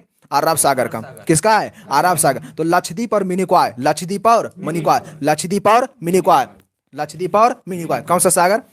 अरब सागर। कौन सा सागर? अरब सागर में। चलिए ठीक है, बिल्कुल अरब सागर। अरब सागर। और देखिए लक्षद्वीप और मिनिकॉय जो है वो परवाल भित्ति से निर्मित है। परवाल किससे? परवाल से। याद रखना पूछता है, परवाल निक्षेप से पूछेगा आपकी। लक्षद्वीप जो है, लक्षद्वीप द्वीप जो है वो बना हुआ है तो परवाल भित्ति से, यानी परवाल से। किससे बना हुआ है? परवाल, यानी परवाल के निक्षेपण से। परवाल के निक्षेपण से, परवाल के निक्षेपण से बना हुआ है लक्षद्वीप। ठीक है, लक्षद्वीप मिनिकॉय ये सब बना हुआ है परवाल से। किससे बना हुआ है? परवाल से। ठीक है, किससे बना हुआ है? परवाल से बना हुआ है। ठीक है, बिल्कुल सही। किससे बना हुआ है? परवाल से। तो इसमें एक पॉइंट याद रखना कि लक्षद्वीप और मिनिकॉय अरब सागर में है और परवाल से निर्मित है। ठीक है, परवाल से। किससे निर्मित है? हाँ, परवाल। परवाल निक्षेपण से। पूछेगा कि परवाल निक्षेप से निर्मित है कौन सा द्वीप? लक्षद्वीप। लक्षद्वीप। कौन सा द्वीप? लक्षद्वीप। कौन सा द्वीप? लक्षद्वीप। चलिए ठीक है, बिल्कुल से लक्षद्वीप। आगे बताएगा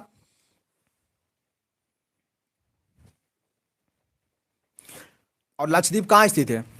लक्षद्वीप अरब सागर और केरल में।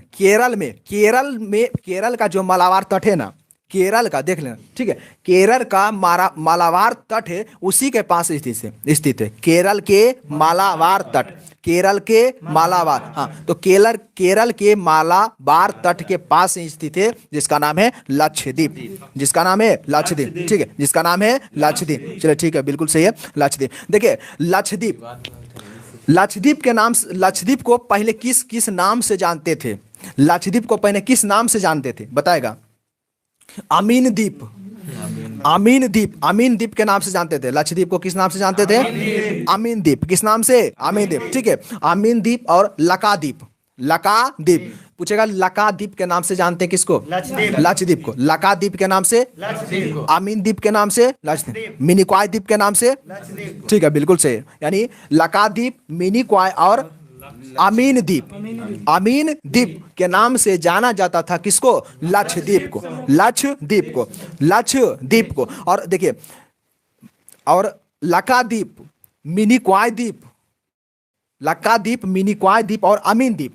ठीक है, इसको 1973 में, हाँ 1973 में इसे लक्षद्वीप किया गया था। ठीक है, लक्षद्वीप जो नाम रखा गया था कब? 1973 में। प्रोजेक्ट टाइगर कब आया? 1973। प्रोजेक्ट टाइगर कब आया? 1973 में आया था। 29 जुलाई 1973। 29 जुलाई 1973 बाघ दिवस कब मनाते हैं? 29 जुलाई 1973 को। ठीक है, उस समय देख बाघों के संरक्षण को सौंपा गया था कैलाश सांखला को, इसलिए टाइगर मैन के नाम से किसको जानते हैं? कैलाश सांखला को। कैलाश सांखला को।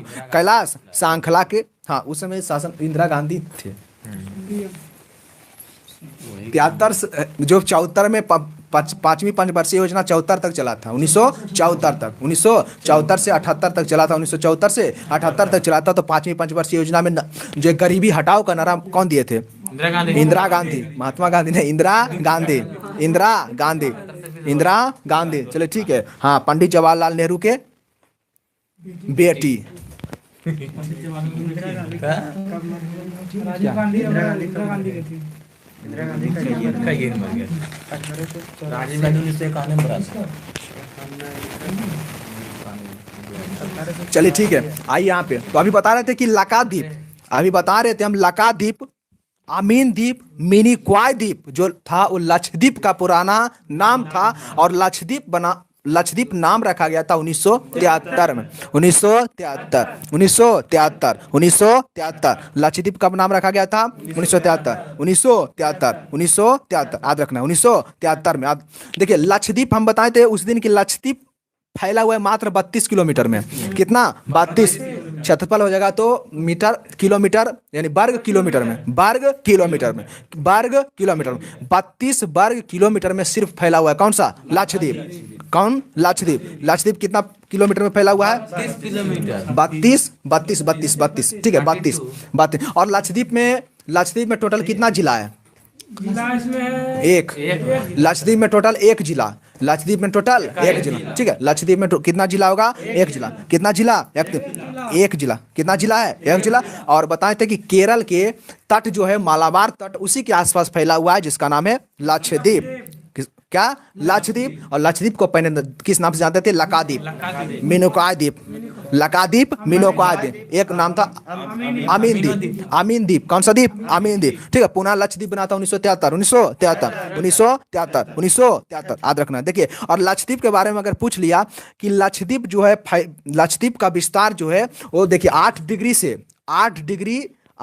से 12 मिनट 8 डिग्री से 12 मिनट उत्तरी अक्षांश एवं 71 डिग्री से 74 डिग्री पूर्वी देशांतर के बीच स्थित है जिसका नाम है लक्षद्वीप समूह। ठीक है याद रखना है 10 डिग्री से 12 डिग्री 10 डिग्री से 12 डिग्री उत्तरी अक्षांश और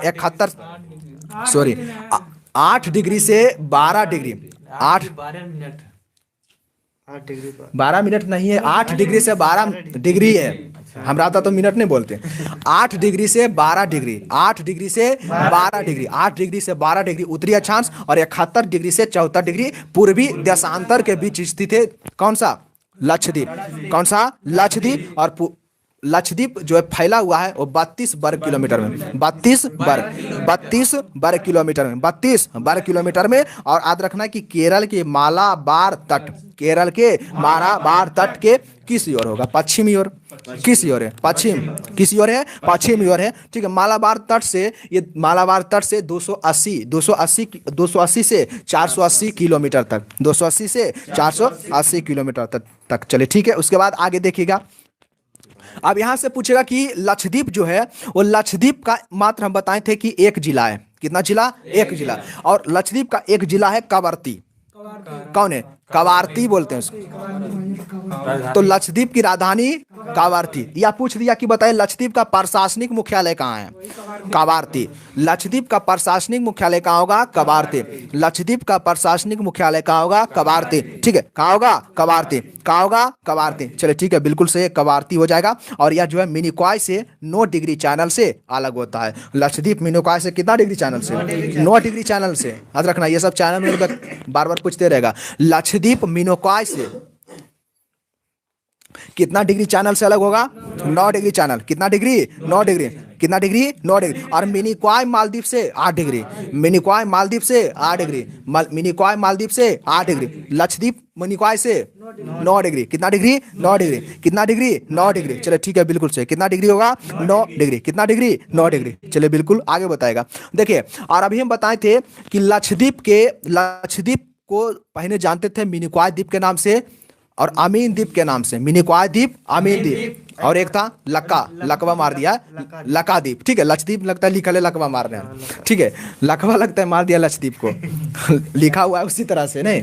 हाँ तो याद रखना है कि लकाद्वीप लक्षद्वीप अमीन द्वीप मिनिकॉय द्वीप अमीन द्वीप मिनिकॉय द्वीप। चलिए ठीक है। देखिए अगर आपसे कभी काल पूछ लिया कि ये जो अमीन द्वीप है वो अमीन द्वीप जो स्थित है वो लक्षद्वीप के किस ओर स्थित है? तो याद रखना है ये लक्षद्वीप के उत्तर में स्थित है। उत्तर में। ठीक है हाँ लक्षद्वीप के उत्तरी द्वीप को पूछेगा आपसे कि लक्षद्वीप के उत्तरी द्वीप का नाम क्या है? तो अमीन द्वीप। लक्षद्वीप के उत्तरी द्वीप का नाम अमीन द्वीप। लक्षद्वीप के उत्तरी द्वीप का नाम अमीन द्वीप। लक्षद्वीप के उत्तरी द्वीप का नाम और पूछेगा दक्षिणी द्वीप का नाम तो मिनिकॉय द्वीप। दक्षिणी द्वीप का नाम मिनिकॉय द्वीप। और याद रखना कि लक्षद्वीप में टोटल द्वीप की संख्या कितना है? 36। लक्षद्वीप में द्वीप की संख्या टोटल कितना है? 36। ठीक है लक्षद्वीप में द्वीपों की संख्या कितना होगा? 36। लक्षद्वीप में द्वीपों की संख्या कितना हो जाएगा 36, ठीक है। लक्षद्वीप में टोटल कितना द्वीप है तो 36 द्वीप। लक्षद्वीप में टोटल कितना द्वीप होगा 36 द्वीप। लक्षद्वीप में टोटल कितना द्वीप 36 द्वीप। और 36 द्वीप में मात्र 11 द्वीप है जिस पर मानव निवास करता है। 36 द्वीप में मात्र कितना द्वीप, कितना द्वीप 11 द्वीप, ठीक है। और ये पूछा गया था अगला बार SSC GD में, ठीक है, कितना पर जो है मनुष्य का निवास है। लक्षद्वीप में टोटल द्वीप में कितना है तो 11 द्वीप। कितना द्वीप 11 द्वीप। कितना द्वीप 11 द्वीप। टोटल कितना द्वीप है 36 द्वीप। कितना द्वीप है 36 द्वीप। कितना द्वीप 36 द्वीप। और बताना है कि कावारती जो है वो लक्षद्वीप का क्या है राजधानी, क्या है राजधानी। या फिर पूछ लेगा कि प्रशासनिक मुख्यालय पूछेगा आपसे कि बताइए लक्षद्वीप का प्रशासनिक मुख्यालय कौन सा होगा कावारती, ठीक है। कौन सा होगा कावारती, ठीक है। कौन सा हो जाएगा कावारती। और लक्षद्वीप का नाम लक्षद्वीप का बड़ा था 1973, ठीक है। उससे पहले यानी लक्षद्वीप का नाम जो 1973 से पहले क्या था अमीन द्वीप था, लका द्वीप था, मिनिकॉय द्वीप था। 1973 में आया वो बन गया लक्षद्वीप। 1973 में बना लक्षद्वीप। 1973 में बना लक्षद्वीप। और लक्षद्वीप का विस्तार 32 किलोमीटर 32 वर्ग किलोमीटर। एक जिला, कितना जिला एक जिला। कितना जिला एक जिला। कितना जिला एक जिला। कितना जिला एक जिला। और केरल के मालाबार तट के किनारे, केरल के मालाबार तट के पश्चिमी ओर, केरल के मालाबार तट के पश्चिमी ओर में विस्तार है जिसका नाम है लक्षद्वीप। लक्षद्वीप चलिए याद रखना। और लक्षद्वीप जो है वो परवाल से निक्षेपण द्वीप है, परवाल से भित्ति से बना है, परवाल निक्षेपण से बना द्वीप लक्षद्वीप। ये प्रश्न बार बार पूछता है, परवाल भित्ति से बना द्वीप लक्षद्वीप। कौन सा होगा लक्षद्वीप, ठीक है। कौन सा हो जाएगा लक्षद्वीप, लक्षद्वीप याद रखना है। और देखिए पूछेगा आपसे कि बताइए अरब सागर में स्थित सभी द्वीपों में सबसे बड़ी द्वीप कौन सा है। अरब सागर में स्थित सभी द्वीपों में सबसे बड़ी द्वीप कौन सा है। अरब सागर में स्थित सभी द्वीपों में सबसे बड़ी द्वीप कौन सा है तो याद रखना है मिनिकॉय द्वीप। कौन सा द्वीप मिनिकॉय द्वीप। अरब सागर में स्थित सभी द्वीपों में सबसे बड़ी द्वीप कौन सा है मिनिकॉय द्वीप। और लक्षद्वीप के सबसे लक्षद्वीप के दक्षिण समूह में स्थित द्वीप का नाम है मिनिकॉय द्वीप। लक्षद्वीप के दक्षिण समूह में स्थित द्वीप कौन सा है मिनिकॉय द्वीप, ठीक है। कौन सा द्वीप है मिनिकॉय द्वीप। कौन सा द्वीप मिनिकॉय द्वीप। कौन सा द्वीप मिनिकॉय द्वीप। और अरब सागर का, ठीक है, ये सब ध्यान से सुनना, ये सब सेट में बार बार आते रहेगा, बता देते हैं, मारते हैं तो आता है, ठीक है। आप मारते करते हैं तो नहीं मारते। अरब सागर में बता रहे हैं कि अरब सागर में सभी द्वीपों से सबसे बड़ा द्वीप, अरब सागर में स्थित सभी द्वीपों में बड़ा द्वीप कौन सा है तो मिनिकॉय द्वीप। कौन सा द्वीप है मिनिकॉय द्वीप का अगर क्षेत्रफल पूछ लिया तो हो जाएगा 4.5 यानी 4.5 यानी 4.5 वर्ग किलोमीटर। 4.5 वर्ग किलोमीटर में फैला हुआ है कौन सा मिनिकॉय द्वीप। कौन सा द्वीप मिनिकॉय द्वीप। और लक्षद्वीप 32 वर्ग किलोमीटर में। और मिनिकॉय द्वीप किसमें है लक्षद्वीप में। और 32 किलोमीटर में है लक्षद्वीप। और मिनिकॉय द्वीप कितना किलोमीटर में फैला हुआ है हाँ 4.5 वर्ग किलोमीटर। 4.5 वर्ग किलोमीटर। 4.5 वर्ग किलोमीटर, ठीक है, बिल्कुल सही है। 4.5 ठीक है यार, ये बोल दिया 9। चलिए पूछेगा आपसे कि लक्षद्वीप समूह जो है कितना डिग्री चैनल के द्वारा 2 भाग में विभाजित हो जाता है। नहीं 11 डिग्री। कितना 11 डिग्री। 11 डिग्री चैनल के द्वारा लक्षद्वीप 2 भाग में बंट जाता है जिसमें उत्तर में अमीन द्वीप, उत्तर में अमीन द्वीप, उत्तर में अमीन द्वीप, दक्षिण में कनानौर द्वीप, दक्षिण में कनानौर द्वीप, दक्षिण में कनानौर द्वीप। अगर आपसे पूछ लिया कि बताइए लक्षद्वीप समूह 2 भाग में विभाजित हो जाती है कितना डिग्री चैनल से तो 11 डिग्री चैनल से 2 भाग में विभाजित हो जाती है जिसके उत्तर में कौन सा द्वीप है मिनिकॉय द्वीप। लक्षद्वीप के उत्तर में मिनिकॉय द्वीप, उत्तर में अरे मिनिकॉय बोल दिए अमीन द्वीप, ठीक है। कौन सा द्वीप अमीन द्वीप। अमीन द्वीप होगा, हम गलत बोल दिए। उत्तर में अमीन द्वीप यानी हम बता रहे हैं कि जो लक्षद्वीप है वो लक्षद्वीप समूह जो है वो 11 डिग्री चैनल के द्वारा क्या होता है विभाजित हो जाता है। तो उसके उत्तर में अमीन द्वीप, उत्तर में अमीन द्वीप। और बचा दक्षिण, तो दक्षिण में हो गया कलानौर द्वीप, दक्षिण में कलानौर। अगर यहाँ से प्रश्न ऐसे पूछेगा कि बताइए लक्षद्वीप 11 डिग्री चैनल के द्वारा 2 भाग में बंट जाती है तो उसके दक्षिण में कौन सा द्वीप है तो कलानौर द्वीप। और उत्तर में कौन सा द्वीप अमीन द्वीप। अमीन द्वीप। कौन सा द्वीप? अमीन द्वीप। ठीक है, कौन सा द्वीप है? अमीन द्वीप। कौन सा द्वीप? अमीन द्वीप। चलिए ठीक है, बिल्कुल। पूछेगा कि बताइए लक्षद्वीप का ये सब को क्या कर रहा है? नहीं PDF खोल रहा था। हम यहाँ पर बता रहे हैं, ठीक, खोज के रखो, खोज के रखो। तो हम यहाँ पर बता रहे थे कि लक्षद्वीप का हुआ कौन सा एकमात्र द्वीप है जिस पर हवाई अड्डा है? लक्षद्वीप का हुआ कौन सा द्वीप है जिस पर एकमात्र हवाई अड्डा है? पिट्टी द्वीप। पिट्टी द्वीप। कौन सा द्वीप? पिट्टी द्वीप। ठीक है, कौन सा द्वीप है? पिट्टी द्वीप। ये सब आएगा तो बनेगा नहीं, ठीक है, इसलिए एक बार सुन लिया है तो बन जाएगा। कौन सा द्वीप? पिट्टी द्वीप। और ये सब दिया मार के खोज लेगा, ठीक है, सिर्फ मिलेगा तो NCERT। हाँ, तो पिट्टी द्वीप। कौन सा द्वीप? पिट्टी द्वीप। पिट्टी द्वीप एकमात्र हवाई अड्डा, एकमात्र हवाई अड्डा, ठीक है, एकमात्र हवाई अड्डा। पिट्टी द्वीप। नितेश जी ओहो, पिट्टी द्वीप बोल दिया। नहीं, पिट्टी द्वीप, पिट्टी द्वीप जो है ना वो पक्षी के लिए है। एकमात्र अभयारण्य, पक्षी अभयारण्य पिट्टी द्वीप है। आगाती द्वीप होगा, आगाती द्वीप, ठीक है, आगाती द्वीप। हाँ, हवाई अड्डा है ना वो आगाती द्वीप पर है, और पिट्टी द्वीप पर जानते क्या है? पक्षी अभयारण्य। पक्षी अभयारण्य। पूछेगा कि लक्षद्वीप का एकमात्र द्वीप कौन सा जिस पर पक्षी अभयारण्य है? तो पिट्टी द्वीप। और आगाती द्वीप पर क्या है? हवाई अड्डा। आगाती द्वीप पर क्या है? हवाई अड्डा। आगाती द्वीप पर हवाई अड्डा। आगाती द्वीप पर हवाई अड्डा। पिट्टी द्वीप पर पक्षी अभयारण्य। पक्षी अभयारण्य, ठीक है। साइबेरियन सारस निवास करता कौन सा अभयारण्य में? साइबेरियन सारस। केलवादेव राष्ट्रीय उद्यान, भरतपुर। भरतपुर राजस्थान। भरतपुर राजस्थान, ठीक है, भरतपुर एशियाई शेर के लिए कौन है? गिर। गिर गुजरात एशियाई के लिए, ठीक है। एक सेकेंड, चलिए आगे बताएगा। बताना है कि लक्षद्वीप के सभी समूह में, ठीक है, लक्षद्वीप समूह के जितना द्वीप है उसमें बोले जाने वाला एक भाषा कौन सा है? मलयालम भाषा। कौन सा भाषा? मलयालम भाषा। लक्षद्वीप के सभी द्वीप समूह में बोले जाने वाला भाषा मलयालम भाषा। कौन सा भाषा? मलयालम भाषा। कौन सा भाषा?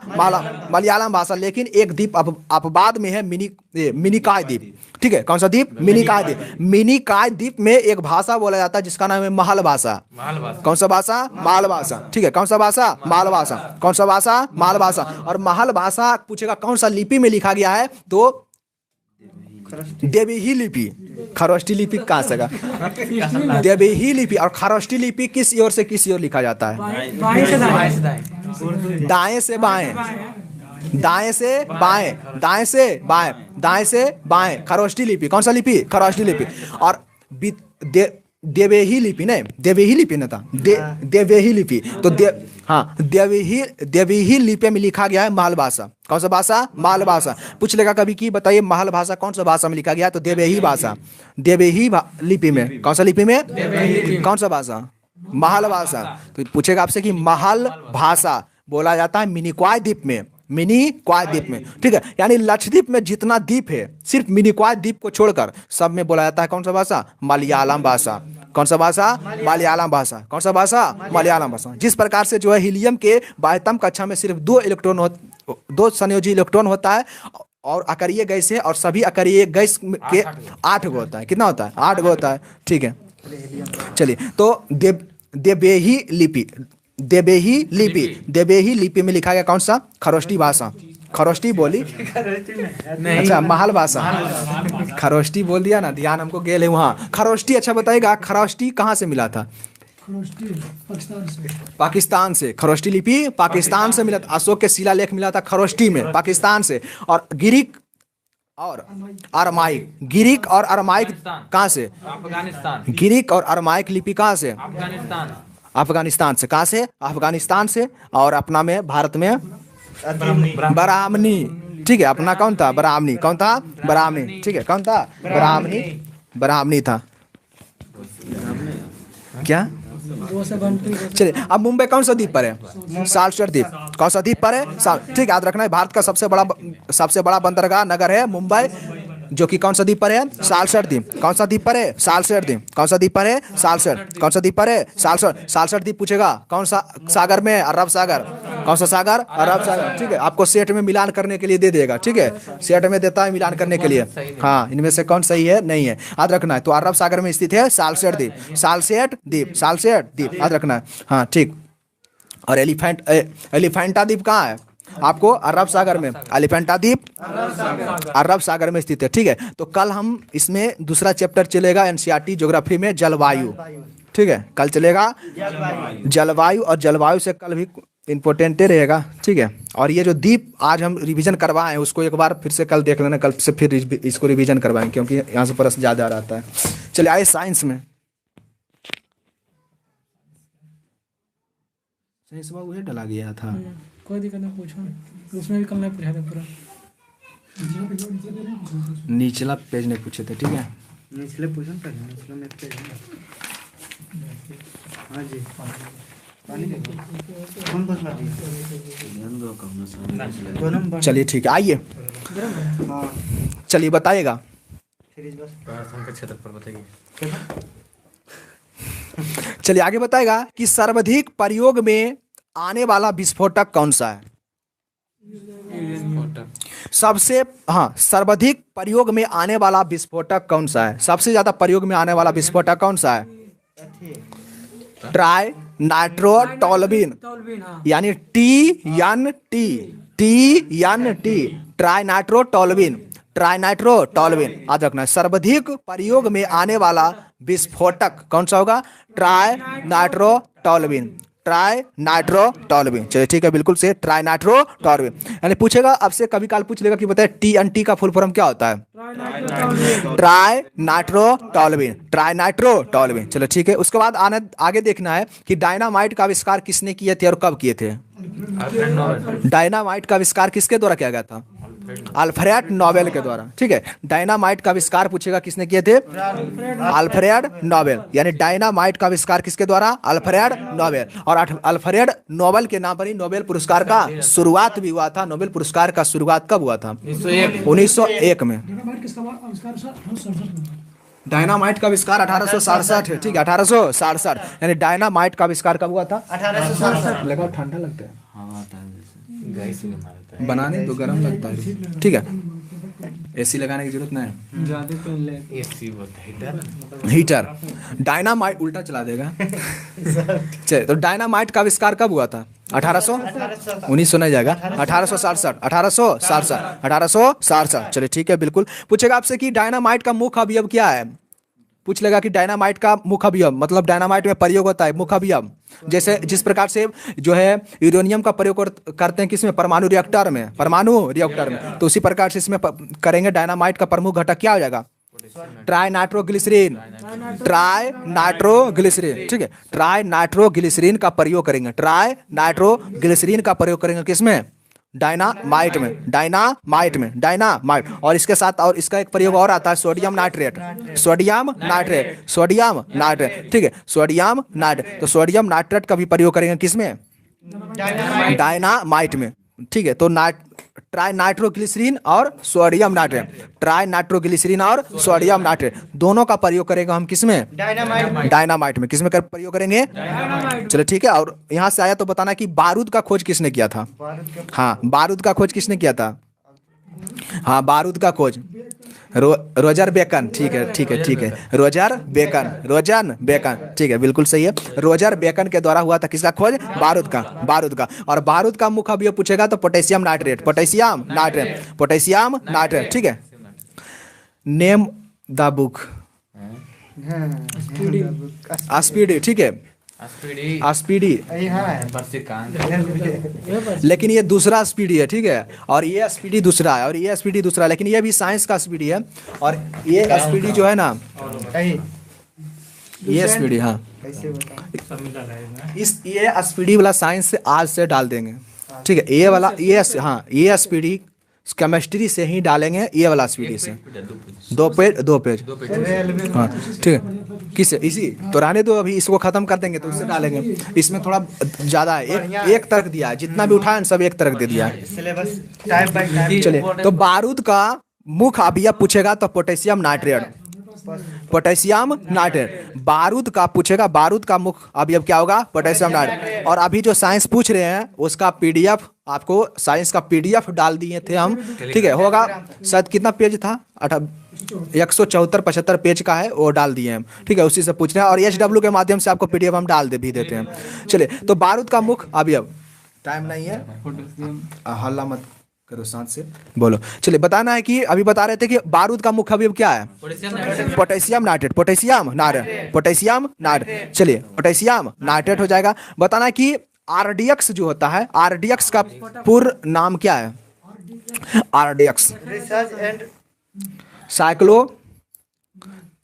साइक्लोनाइट, साइक्लोनाइट, ठीक है। RDX का फुल नाम साइक्लोनाइट है। और RDX का आविष्कार हुआ था 1899। RDX का खोज कब हुआ था? 1899, ठीक है।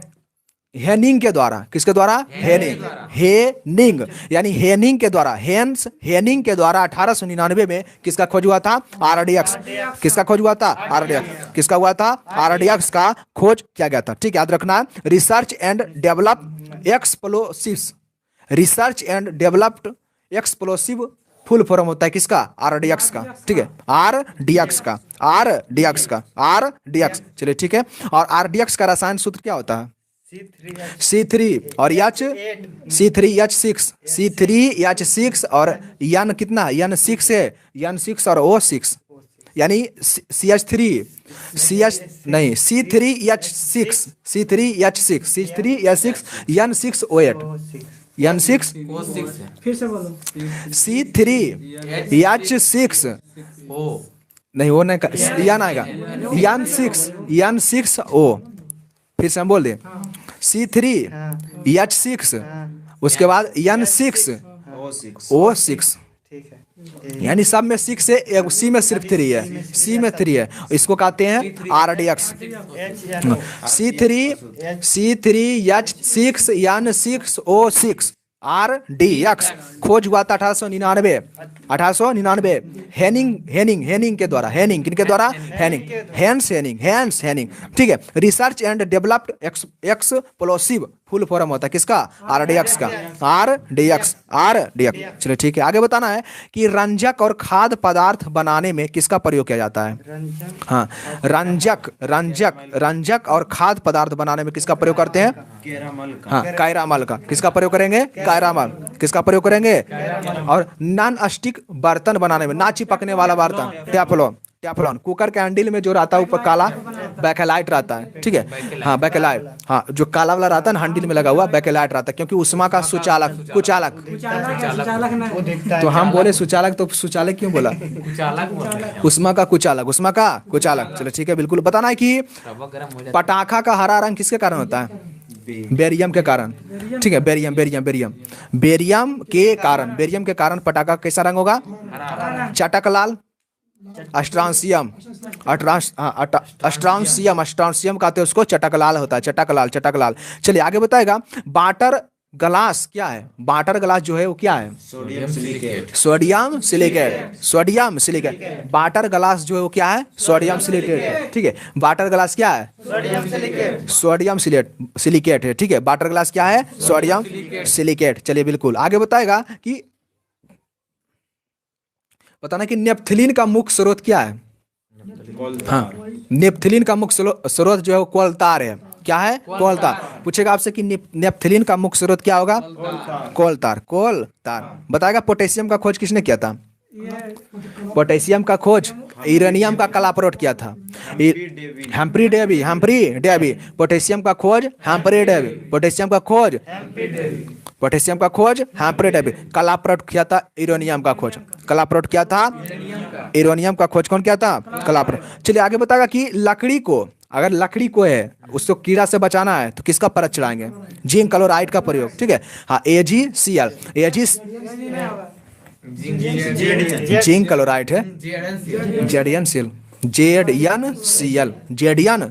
ठीक है, AgCl हो रहा था, ZnCl का प्रयोग करेंगे, यानी जिंक क्लोराइड का प्रयोग करेंगे अगर लकड़ी को कीड़ा से बचाना है तो। वर्षा करवाना है तो सोडियम आयोडाइड नहीं सोडियम आयोडाइड आयोडाइड AgI का silver iodide, silver iodide, silver, ठीक है। अगर हम मतदान करेंगे उसको प्रयोग करेंगे, हाँ मतदान में प्रयोग होता है सिल्वर नाइट्रेट का, सिल्वर नाइट्रेट का प्रयोग करेंगे, ठीक है, सिल्वर नाइट्रेट का प्रयोग करेंगे। और अगर दर्पण के पीछे परत चढ़ाना है तो सिल्वर नाइट्रेट का प्रयोग करके ही चढ़ा देंगे। चलिए ठीक है, उसके बाद आगे देखिएगा, बताना है कि जस्ते के फूल के नाम से किसको जानते हैं?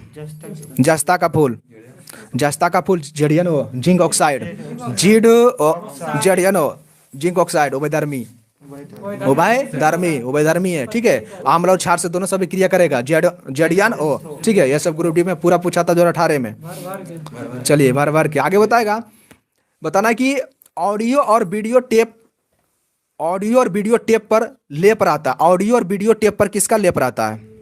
आयरन ऑक्साइड, आयरन ऑक्साइड, ठीक है। ऑडियो और वीडियो टेप पर किसका लेप रहता है? आयरन ऑक्साइड, आयरन ऑक्साइड का। चलिए आगे बताएगा कि जंग के प्रवाह को रोकने के लिए किसका प्रयोग किया जाता है? जंग के प्रवाह को रोकने के लिए किसका प्रयोग करेंगे? वो तो गैल्वेनाइजेशन किया जाता है, ठीक है, वो गैल्वेनाइजेशन किया जाता है, इसका हम लोग प्रयोग करेंगे इसमें फेरिक क्लोराइड का, फेरिक क्लोराइड, ठीक है। फेरिक क्लोराइड का प्रयोग करके भी हम क्या करते हैं? बचा सकते हैं, ठीक है। बताना कि बर्तन में कलाई के लिए किसका प्रयोग करते हैं? बर्तन में कलाई करने के लिए था, तुम बोल दिया कि कहाँ?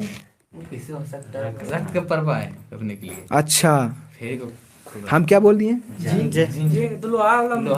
उससे अच्छा सही बोल। हाँ सही था। जिंक ऑक्साइड का प्रयोग करते हैं नहीं, जिंक ऑक्साइड को जिंक ऑक्साइड कहलाता है जस्ता का फूल, ठीक है। कहाँ था?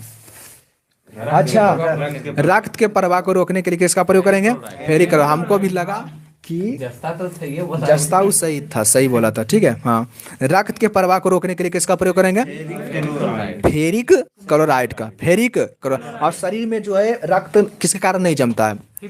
हेपेरिन के कारण नहीं जमता, हेपेरिन के कारण नहीं जमता, हेपेरिन के कारण नहीं जमता है, ठीक है, बिल्कुल। चलिए आगे बताएगा, और फोटोग्राफी में किसका प्रयोग करते हैं तो जानते हैं? किसका प्रयोग करते हैं? ऑक्जेलिक अम्ल का प्रयोग, ऑक्जेलिक अम्ल का प्रयोग किया जाता है। अगर दाग लग गया ना कहीं कपड़ा उपड़ा में, दाग धब्बा को हटाइएगा, ठीक है, दाग धब्बा को हटाना है तो ऑक्जेलिक अम्ल का प्रयोग करेंगे। ऑक्जेलिक अम्ल पाया जाता है टमाटर में, ठीक है, किसमें? टमाटर में ऑक्जेलिक अम्ल पाया जाता है। तो दाग धब्बा हमें हटाना है तो दाग धब्बा हटाने के लिए किसका प्रयोग करेंगे? ऑक्जेलिक अम्ल। चलिए सिल्वर ब्रोमाइड का प्रयोग करते हैं फोटोग्राफी में, हाँ फोटोग्राफी में, फोटोग्राफी। चलिए आगे बताएगा, वुड स्पिरिट कहलाता है। वुड स्पिरिट किसको कहते हैं? मेथिल अल्कोहल से मेथिल अल्कोहल को वुड स्पिरिट कहते हैं, ठीक है। क्या कहते हैं? Would spirit. याद रखना कि लकड़ी के द्वारा तैयार होता है, इसलिए क्या कहते हैं? लकड़ी जला तैयार करते हैं जी, वुड स्पिरिट। क्या कहते हैं? Would spirit. चलिए कल बताए थे कि विद्युत से लगा आग, अगर विद्युत से आग लग गया तो उसको बुझाएंगे किसके प्रयोग करके? कल बताए थे CCl4, कार्बन टेट्राक्लोराइड, ठीक है, कार्बन टेट्राक्लोराइड। इसमें Cl4 लिख दिया है सिर्फ, हाँ, तो याद रखना है कार्बन टेट्राक्लोराइड, कार्बन टेट्राक्लोराइड प्रयोग किया जाता है। इसमें और कुछ बचा हुआ था। चलिए कल बोला थोड़ा सा देख लीजिए। कल बताए थे कि हम अगर कैमरे का दूरबीन बनाना है, ठीक है, कैमरा और दूरबीन बनाना है तो कौन सा कांच का प्रयोग करेंगे? कैमरा और दूरबीन, कुरुक्स कांच के तो नामे लो, फिलांट कांच। कौन सा कांच? फिलांट। कुरुक्स कांच का प्रयोग हम बताए थे धूप वाला चश्मा में, धूप वाला चश्मा में, प्रयोगशाला में पायरेक्स कांच, ठीक है, प्रयोगशाला में पायरेक्स कांच का प्रयोग करते हैं। अगर सिर्फ बोलेगा कि चश्मा वाला लेंस बनाना है, चश्मा वाला लेंस, सिर्फ चश्मा वाला लेंस बोलेगा, ठीक है, तो कौन सा कांच? क्राउन कांच। अगर सिर्फ बोलेगा कि चश्मा का लेंस बनाने के लिए कौन सा कांच का प्रयोग होता है तो क्राउन कांच का प्रयोग करते हैं, ठीक है, क्राउन कांच। कौन सा कांच का प्रयोग करते हैं? क्राउन कांच। प्रयोगशाला में पोसे पायरेक्स कांच। और धूप वाला चश्मा में कुरुक्स कांच, धूप वाला चश्मा में कुरुक्स कांच का प्रयोग किया जाता है, ठीक है। कम समय में बहुत साइंस हो जाता है ना। इसमें हाँ है चलता नहीं है ये तो। इसमें है ये वाला तो था, ये वाला जाएगा तो रुको। कोई नहीं जाएगा, सबको ठंडा लग रहा है। और उससे नहीं और उससे नहीं होता। माथे की तलानी है, हाँ और उससे नहीं होता। तेज में चला देखा। चलिए आप मुख्यमंत्री कुछ भी कर सकते हैं, जाइए। आइए ठीक है, जाओ। चलो चलिए आइए करेंट अफेयर्स में। दीजिए। चले बताना कि देश के पहले लोकपाल कौन थे। देश के पहले लोग देश के पहले लोकपाल कौन है? वो है क्या नाम बोला है? पिनाकी चंद्र घोष। पिनाकी चंद्र घोष, ठीक है, पिनाकी चंद्र घोष, पिनाकी चंद्र घोष। चलिए आगे बताएगा, बताना है कि देश के प्रथम चीफ ऑफ डिफेंस स्टाफ कौन थे? चीफ ऑफ डिफेंस स्टाफ कौन थे? जनरल बिपिन रावत। अभी वर्तमान में अनिल चौहान, अनिल चौहान वर्तमान में, वर्तमान में अनिल चौहान, ठीक है। सेकंड कौन है, यानी सेकंड पूछेगा अनिल चौहान, सेकंड अनिल चौहान, सेकंड अनिल चौहान, ठीक है। सेकंड कौन है? अनिल चौहान, अनिल चौहान। चलिए ठीक है, बिल्कुल सही है। तो वर्तमान में लोकपाल कौन है? पिनाकी चंद्र घोष। नहीं, देश के पहले लोकपाल पूछेगा कौन है? पिनाकी चंद्र घोष। चलिए, और भारत के लोकपाल कौन है? प्रदीप कुमार मोहंती, प्रदीप कुमार मोहंती, ठीक है। लोकपाल की नियुक्ति करता राष्ट्रपति। चयन आयोग के समिति, ठीक है, चयन आयोग के समिति, चयन आयोग समिति के सिफारिश पर, चयन आयोग समिति के, हाँ देख लो तो, चयन आयोग समिति के सिफारिश पर लोकपाल की नियुक्ति राष्ट्रपति कौन करेगा? राष्ट्रपति। चलिए ठीक है, बिल्कुल सही। और लोकायुक्त का नियुक्ति करता है राज्यपाल। लोकायुक्त की नियुक्ति राज्यपाल, लोकायुक्त की नियुक्ति राज्यपाल के द्वारा किया जाता है। चलिए आगे बताएगा, बताना कि भारत की ओर से G20 के शेरपा कौन थे? भारत की ओर से G20 के शेरपा कौन थे? अमिताभ कांत नहीं होगा जी, अमिताभ कांत होगा, अमिताभ कांत, ठीक है। भारत की ओर से G20 के शेरपा, ये सब पूछेगा सेट में। अमिताभ कांत, अमिताभ कांत, ठीक है। तो पूछेगा आपसे कि G20 का स्थापना हुआ था 1919 के अधिनियम के तहत, 1919 के तहत जो है स्थापना होता किसका? G20, ठीक है। G20 का ब्रिक्स वाला, ब्रिक्स का ब्राजील नहीं करेगा, रूस करेगा। चलिए आगे बताएगा, बताना है कि अंतर्राष्ट्रीय सौर गठबंधन, अंतर्राष्ट्रीय सौर गठबंधन का अध्यक्ष कौन है? अभी अंतर्राष्ट्रीय सौर गठबंधन के वर्तमान में अध्यक्ष कौन है? R.K. सिंह है, ठीक है। कौन है? R.K. सिंह। ये सब पूछेगा, ये सब इंपॉर्टेंट है, एग्जाम में भी रहेगा, ठीक है। अंतर्राष्ट्रीय सौर गठबंधन के अध्यक्ष कौन है? R.K. सिंह, R.K. सिंह। और अंतर्राष्ट्रीय सौर गठबंधन का स्थापना जानते हैं 2015 में हुआ है, ठीक है। कब हुआ है? 2015। कब हुआ है? 2015 में। कब हुआ है? 2015 में हुआ। चलिए आगे बताएगा, भारतीय सेना का इंजीनियर इन चीफ कौन है? भारतीय सेना का इंजीनियर इन चीफ कौन है? अरविंद बालिया। तो वर्तमान में जो है अरविंद बालिया, ठीक है। भारतीय सेना का इंजीनियर इन चीफ, भारतीय सेना का इंजीनियर इन चीफ कौन है? अरविंद बालिया। चलिए आगे बताएगा, यूनिसेफ का राजदूत अभी कौन है? यूनिसेफ का राष्ट्रीय राजदूत कौन है? आयुष्मान खुराना। एक है यूनिसेफ और एक है यूनेस्को, यूनिसेफ और यूनेस्को। चलिए ठीक है। तो पूछेगा यूनिसेफ का स्थापना कब हुआ था? 1923 नहीं, इंटरपोल का हुआ था 1923। यूनिसेफ का स्थापना पूछेगा तो 1946, ठीक है, 1946। और यूनिसेफ का स्थापना 1946, लेकिन मुख्यालय न्यूयॉर्क। और यूनिसेफ एगो है, यूनिसेफ ने बोले, एक है यूनेस्को, ठीक है। यूनेस्को का स्थापना 1945, यूनेस्को का स्थापना 1945। पूछेगा मुख्यालय हुआ था पेरिस, मुख्यालय पेरिस। ब्रेटन वुड्स सम्मेलन ये कहाँ जा रहा है? ब्रेटन वुड्स सम्मेलन में IMF और विश्व बैंक का स्थापना हुआ था 1944 में, ठीक है, 1944 में हुआ था, ठीक है। जुड़वा बहन के नाम से जाना जाता है, जुड़वा बहन के नाम से किसको? IMF और विश्व बैंक, जिसको कहते हैं वर्ल्ड बैंक, वर्ल्ड बैंक। ठीक है, चलिए आगे बताएगा। 1945 बताना है कि UIDAI मतलब राष्ट्रीय हरित प्राधिकरण। पूछेगा आपसे कि राष्ट्रीय हरित प्राधिकरण के अध्यक्ष कौन है? राष्ट्रीय हरित प्राधिकरण के अध्यक्ष कौन है? न्यायमूर्ति प्रकाश श्रीवास्तव, न्यायमूर्ति प्रकाश श्रीवास्तव, न्यायमूर्ति प्रकाश श्रीवास्तव। ठीक है, राष्ट्रीय हरित प्राधिकरण के अध्यक्ष, राष्ट्रीय हरित प्राधिकरण के अध्यक्ष, राष्ट्रीय हरित प्राधिकरण के अध्यक्ष। और राष्ट्रीय हरित प्राधिकरण का स्थापना 2010। और अभी बताए थे कि अंतर्राष्ट्रीय सौर गठबंधन का स्थापना कब हुआ था? हाँ, अभी बताए थे कुछ देर पहले, 2015 में। ठीक है, 2015 में हुआ था। आगे बताना है कि मास्टर कार्ड इंडिया, वर्तमान में मास्टर कार्ड इंडिया का जो मास्टर कार्ड है, यानी मास्टर कार्ड इंडिया के अध्यक्ष कौन है? रजनीश। ठीक है, क्या नाम है? रजनीश कुमार। जो पूछिएगा वही हम पूछ रहे हैं, ठीक है, क्योंकि फालतू याद करने से कोई जरूरत नहीं है। तो मास्टर कार्ड इंडिया के अध्यक्ष कौन है? रजनीश कुमार। और इसको याद रखना है कि भारतीय फिल्म और टेलीविजन संस्थान का अध्यक्ष कौन है? भारतीय फिल्म और टेलीविजन संस्थान के अध्यक्ष कौन है? आर माधवन। भारतीय फिल्म और टेलीविजन संस्थान के अध्यक्ष कौन है? और ऑल इंडिया प्रसारण का शुरुआत कब हुआ था?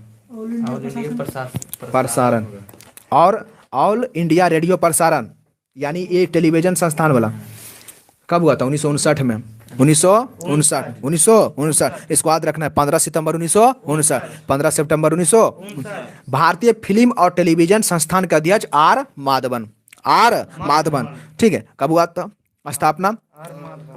स्थापना टेलीविजन संस्थान यानी ऑल इंडिया रेडियो प्रसारण? 1959। ठीक है, 1959। चलिए आगे बताएगा। बताना है कि सीमा सड़क संगठन, सब तो वहीं से आता है, 1 2 3 सीमा सड़क संगठन। ठीक है, सीमा सड़क संगठन का स्थापना कब हुआ था? सीमा सड़क संगठन का स्थापना 1960। ठीक है, 1960 में सीमा सड़क संगठन का स्थापना 1960 में हुआ था। अभी वर्तमान में कौन अध्यक्ष है सीमा सड़क संगठन का अध्यक्ष? श्रीनिवास।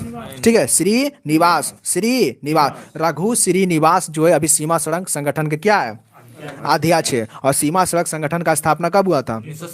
1960 में, 7 मई 1960, जवाहरलाल नेहरू के द्वारा। जवाहरलाल नेहरू। मुख्यालय दिल्ली। ठीक है, मुख्यालय कहाँ हो जाएगा? दिल्ली हो जाएगा। चलिए ठीक है, आगे बताएगा। हाँ, बताना है कि राज्य कृषि मूल्य आयोग का अध्यक्ष कौन है? राज्य कृषि मूल्य आयोग का अध्यक्ष कौन है? पासा पटेल। ठीक है, पासा पटेल, बिल्कुल। राज्य कृषि मूल्य आयोग का अध्यक्ष कौन है? पासा पटेल। और देखिए, कृषि मूल्य आयोग का गठन हुआ था 1965 में। 1965। कृषि मूल्य आयोग का गठन कब हुआ था? 1965। कृषि मूल्य आयोग का गठन कब हुआ था? 1965 ठीक है, लेकिन 1985 में कृषि लागत मूल्य आयोग कर दिया था। 1985 में, यानी कृषि मूल्य लागत आयोग कब बना? 1985 में। 1985। ठीक, याद रखना है। तो यहाँ पर पहले तो कृषि मूल्य आयोग का गठन हुआ 1965 में, और 1985 में कृषि लागत मूल्य आयोग बना दिया था 1985 में। 1985 में। ठीक है, चलिए बिल्कुल आगे बताएगा। अभी चुनाव आयोग, राष्ट्रीय चुनाव आयोग का राष्ट्रीय आइकन कौन है? चुनाव आयोग का राष्ट्रीय आइकन कौन है? चुनाव आयोग राजकुमार राव। कौन है? राजकुमार राव। ठीक है, बिल्कुल से राजकुमार राव। बिल्कुल आगे बताना है कि अभी आरबीआई का कार्यकारी निर्देशक कौन है? आरबीआई का कार्यकारी निर्देशक कौन है? मनोरंजन मिश्रा। ठीक है, आरबीआई का भी कार्यकारी निर्देशक कौन है? मनोरंजन मिश्रा। और महानिदेशक कौन है? शक्तिकांत दास। 25 में। कौन में है? 25 मई क्या? हाँ, तो मनोरंजन सिन्हा भी है और श्री मुनीश कुमार भी है। चलिए अभी बताना है आगे, 2 क्वेश्चन और पूछेंगे। बताना है कि भारतीय कुश्ती महासंघ के अध्यक्ष कौन है। भारतीय कुश्ती महासंघ के अध्यक्ष, भारतीय कुश्ती महासंघ के अध्यक्ष अभी वर्तमान में कौन है? संजय सिंह। ठीक है, कौन है? संजय सिंह, बिल्कुल सही, संजय सिंह होगा भारतीय कुश्ती महासंघ के अध्यक्ष संजय। और Bombay stock exchange, Bombay stock exchange के अभी अध्यक्ष कौन है?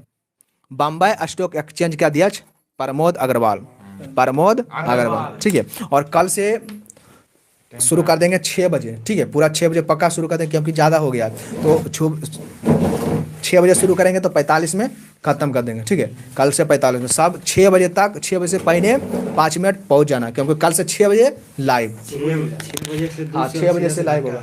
इससे भी एक पेज ले जाओ शायद। 2 सेल्सियस घटा 6 बजे। इससे भी एक पेज ले जाओ शायद। कितना पूछे? चलो, ना, हम सब ना, पूछे।